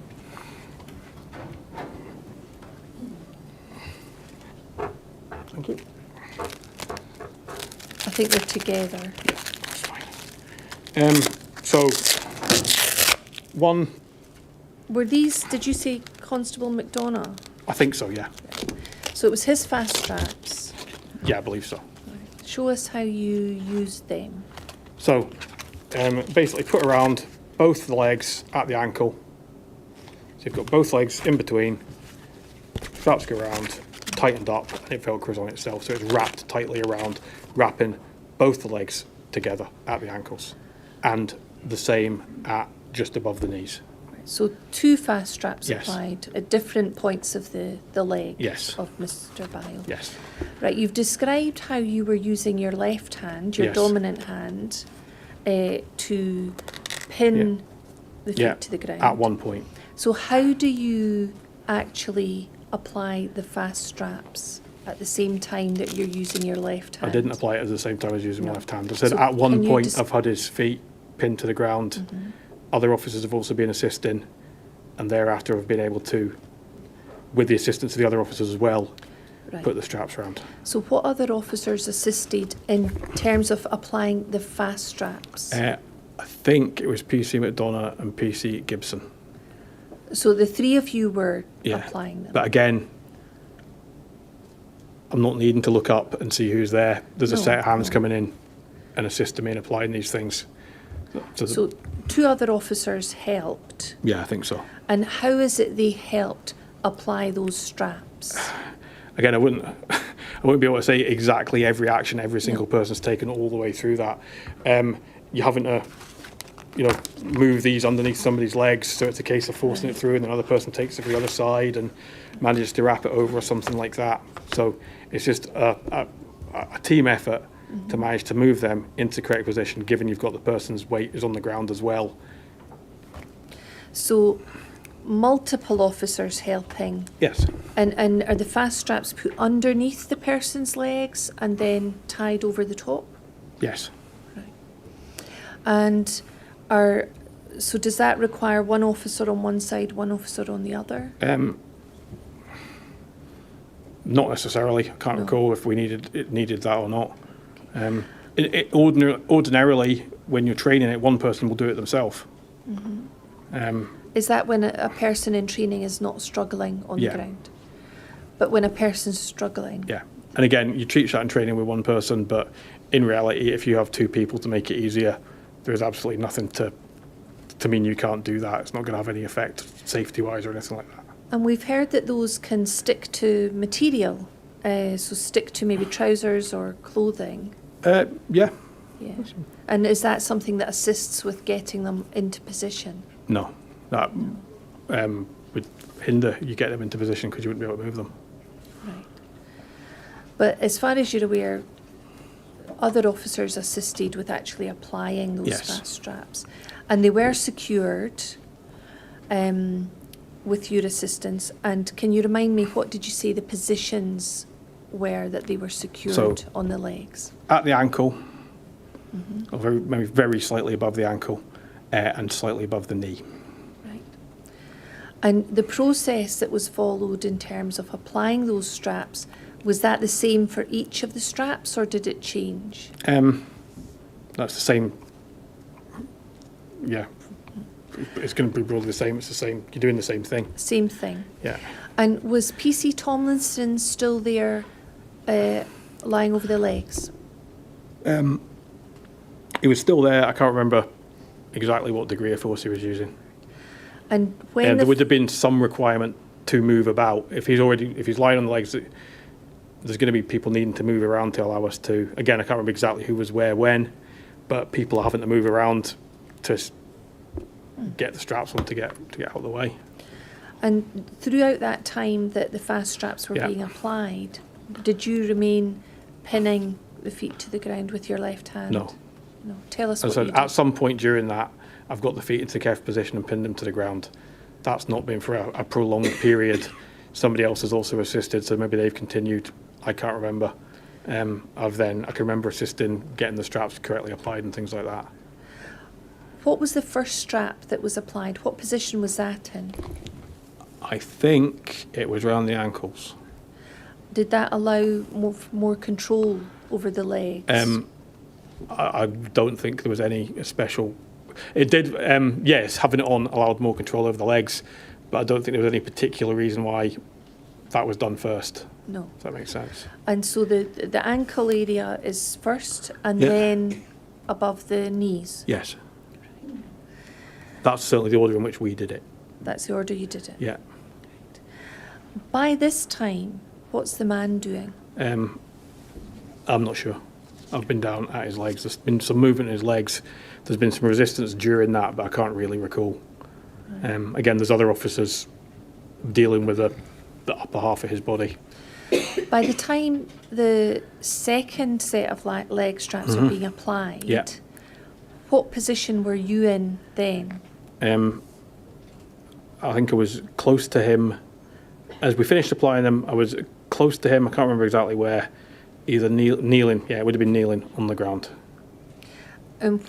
Where in relation to the man were you kneeling on the ground? I'm not sure. Were you still at the legs? Yeah, area? that half of the body. So still down at the bottom half? Yeah. Right. Can I ask you just very briefly to look at your perk statement 278, page 6.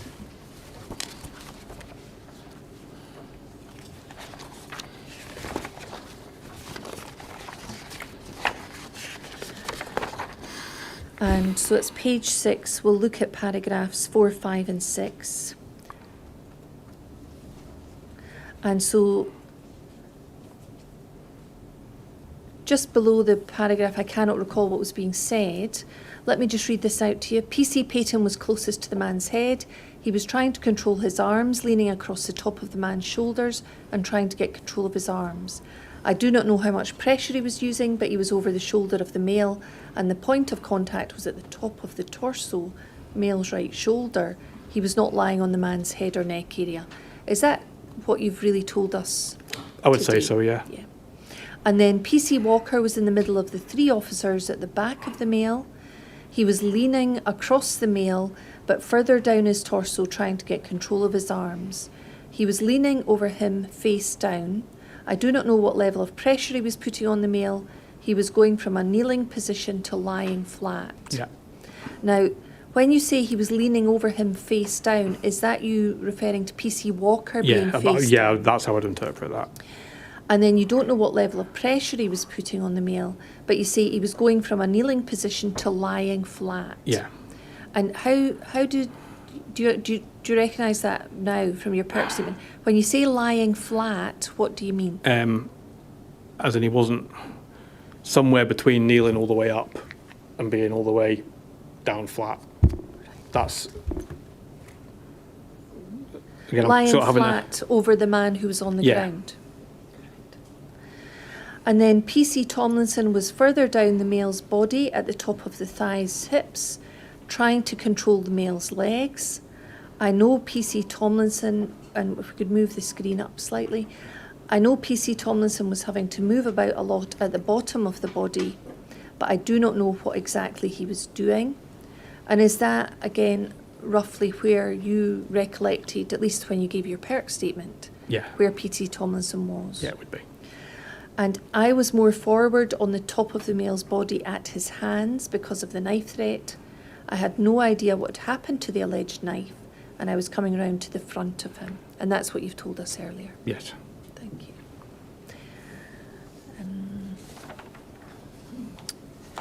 So if, insofar as there's any differences between what you've told us today and what appears in your perk statement, this is the statement from the 11th of June 2015. Can you help the chair? Should he prefer this version or the version you've given today? Certainly in respect of what we're talking about at the moment, this version. That version. Thank you.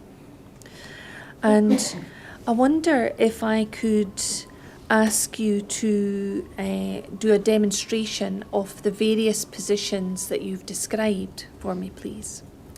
So and we'll go through it in stages. So I'll ask you first of all to demonstrate the positions that you've described of the male on the ground, Mr. Right. Pio. And then we'll go through the individual officers if we can. The audio isn't strong in that area. So I will talk through what I'm seeing as you're in the middle of the area demonstrating. All right. Thank you very much.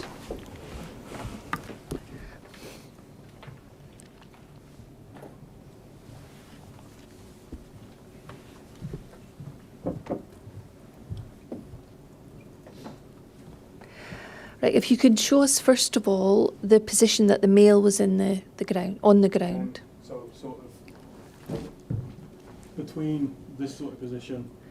And that's prone with his arms, both arms, hands palm to the ground on both sides. Yeah, the best of my Yeah. recollection. I couldn't say which hands exactly. Okay. But that's as close as I can remember. All right, so that's prone. And you said between that position and what is the...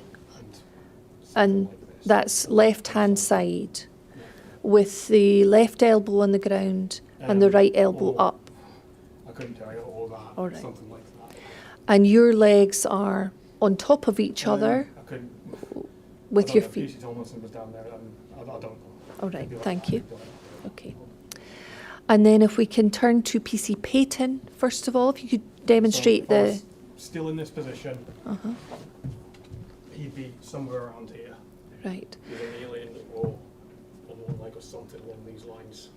Right, and let me just And- get that in mentioned because I've got the Yeah. audio here. So you're at the moment you're kneeling, Yeah. and you would be if the person was on their left-hand side, you'd be behind them but in the head area. Yes. Right. And how was he struggling to? You've talked about struggling to secure the Again, hands, reaching over. reaching this. over, touching the hands. Yeah. Right. And you've moved your left leg round at different points. Yeah. And then can we turn to PC Walker, Yeah. So further down. to PC Payton's right? Yes. And again, can you demonstrate how PC Walker was leaning over Again, the person on the ground? something along the lines of this. So Again, you're, there's a person in the way as well. So yes, we'll have to imagine a person there, but leaning over Yeah. that person. And again, trying to secure hands. I can't remember. I know I said that in the Burke statement. I can't remember what he was doing with his hands. No. Right. So you can't remember at the moment. And then could you then demonstrate what PC Tomlinson was doing? Again, he's been down here somewhere, but I couldn't tell you the. Right. So Exact position. PC Tomlinson, you've moved to the right of where PC Walker would have been, Yeah. and again bending down, bending over. Yeah, I wouldn't like to say exactly bending down or bending over or All right. lying on legs. I don't know. You don't have a clear recollection of that. Thank you very much. That's great. If you come back to the microphone, please.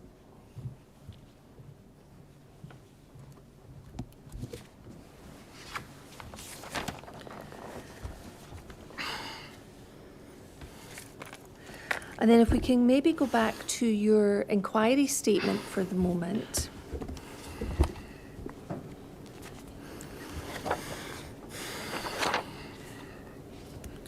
And if we can look at paragraphs 27 onwards. 27, please. That's it. And you say it became apparent the officers were struggling to fully control the subject. He was struggling with them and they were trying to bring his arms under control. And you mentioned your concern about the knife. And moving to his front or right hand side and knelt on the ground in front of him and tried to get control of his hands. And he remained in generally the same position. And then paragraph 28. The general circumstances of the restraint were that on my arrival he was on the ground generally on his left-hand side with the officers at his back. PC's Payton and Walker trying to get control of his arms. PC Tomlinson was trying to control his legs. It seemed that the officers were not being successful in this. He was managing to free his arms and was trying to push himself up. He was not as yet successful as the other officers kept managing to stop him, but it looked to me that there was a significant risk that he would break free of their control. And at that point you mentioned considering using the sprays. So certainly in your inquiry statement in paragraph 28, you say that PC's Payton and Walker trying to get control of his arms. And was that your recollection when you did this statement? Yeah, it must have been. Yeah. Okay. And then further down, you say it seemed to me the priority was to gain control of his arms as the knife was not accounted for. And you're physically trying to get control of his hands, and you comment on the risk of the knife not being accounted for. And then can we turn over the page? So we're still on paragraph 28, but just over the page. And then you start to talk about handcuffing and fast straps, which you say you'll come on to in more detail. And then you say his position during this did not deviate greatly. And that is a reference to the man on the ground. At times he moved closer to the prone position, and at times he was fully on his side. This was a result of him moving in an effort to free himself. The other officers were at times having to exert some direct downward force onto his body with theirs, as he was in danger of managing to free himself. I do not think he was ever close to the prone position for more than a few seconds. Any such movement was a direct result of his resistance. Can I ask you about the comment? The other officers were at times having to exert some direct downward force onto his body with theirs.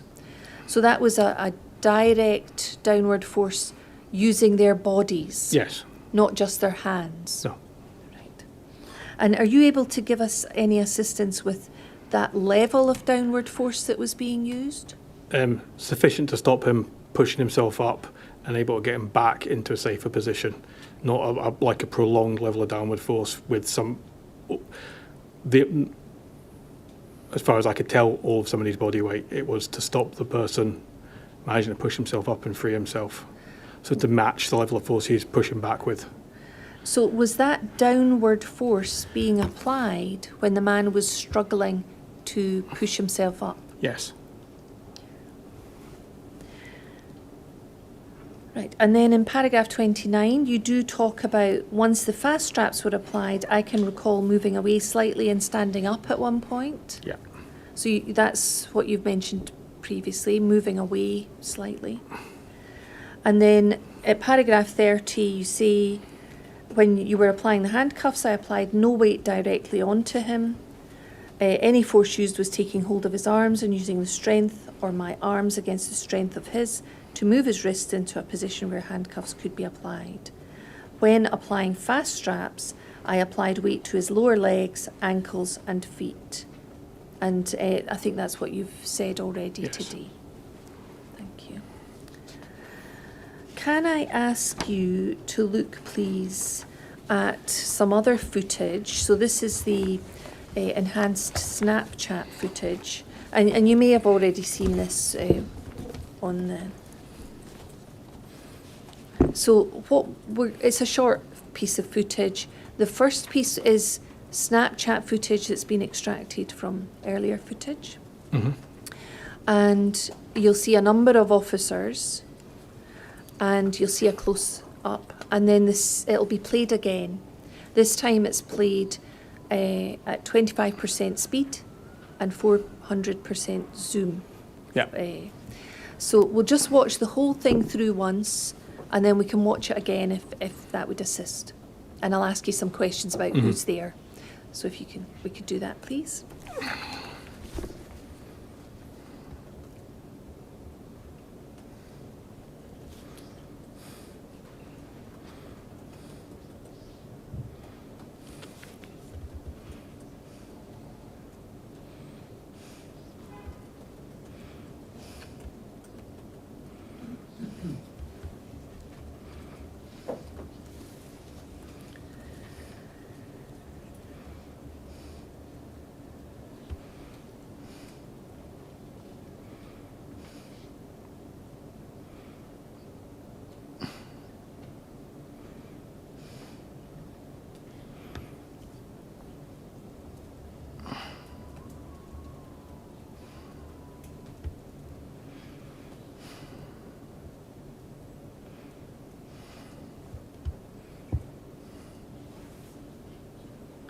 Now, just to give you some context, because I appreciate this might be the first time you've watched this.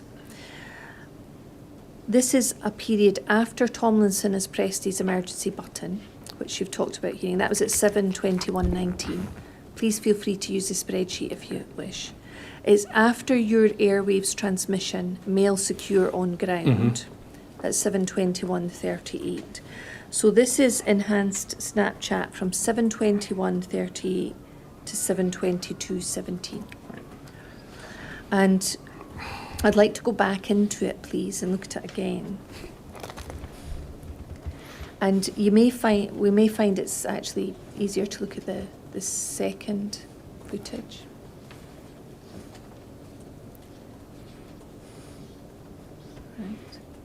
Right, can we stop it there for a moment? Are you, looking at that now, are you able to identify who's where? Some people. Okay. Can you tell us? So let's look, first of all, right-hand side, there's an officer standing up with a high-vis vest. I think that's PC Gibson. PC And it's quite Gibson. difficult to identify anybody for this footage, but We'll play it again Yeah. and let you see because sometimes it's easier when you see movement. yeah. But you think that's PC Gibson standing. Yeah.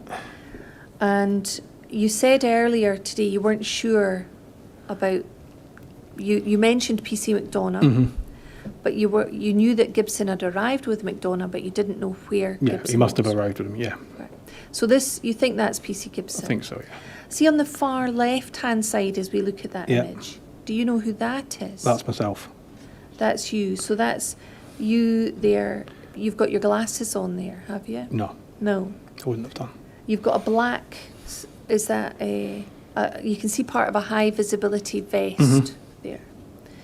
And then to your, so is this at the, where were you when you were there? And what part of the process, what part of the restraint think that was- this?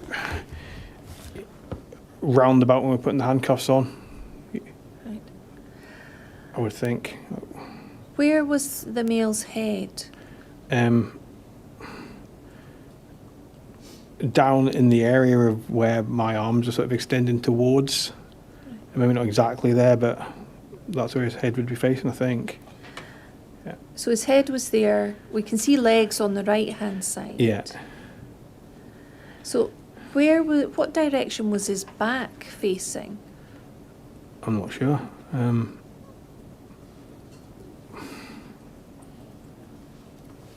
All right, well, maybe we could play this footage again, just to let you see it again, so you can we can maybe play the whole thing again, so that PC Smith can look at it.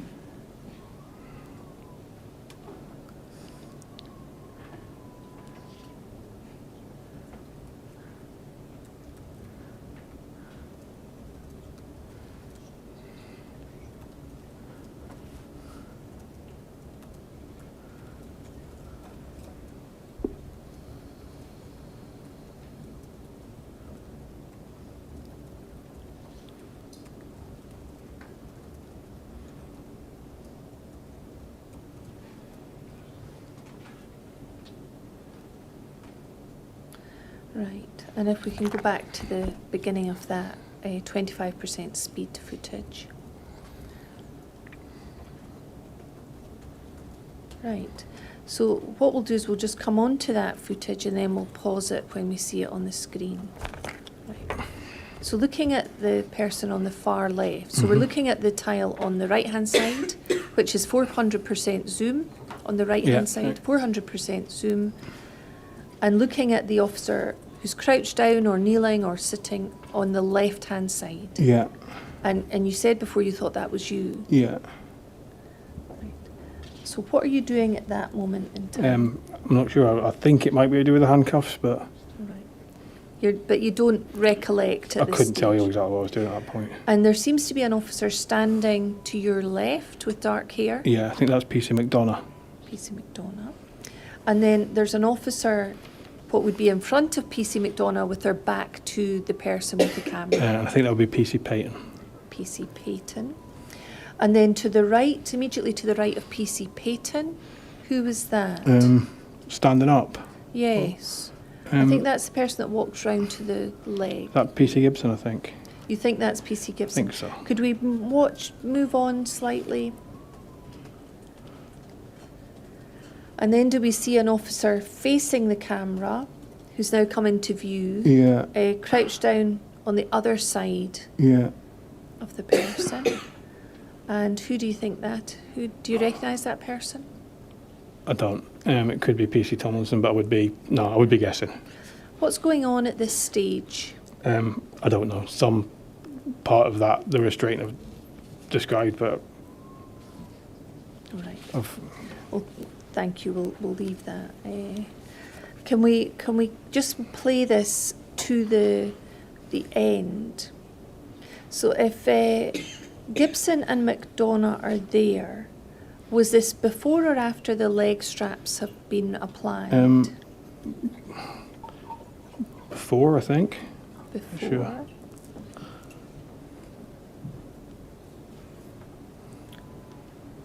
All right. I get the sense you're not I'm not. not comfortable with 100% speaking. recalling Yeah. what was happening there. We'll leave that. Thank you. And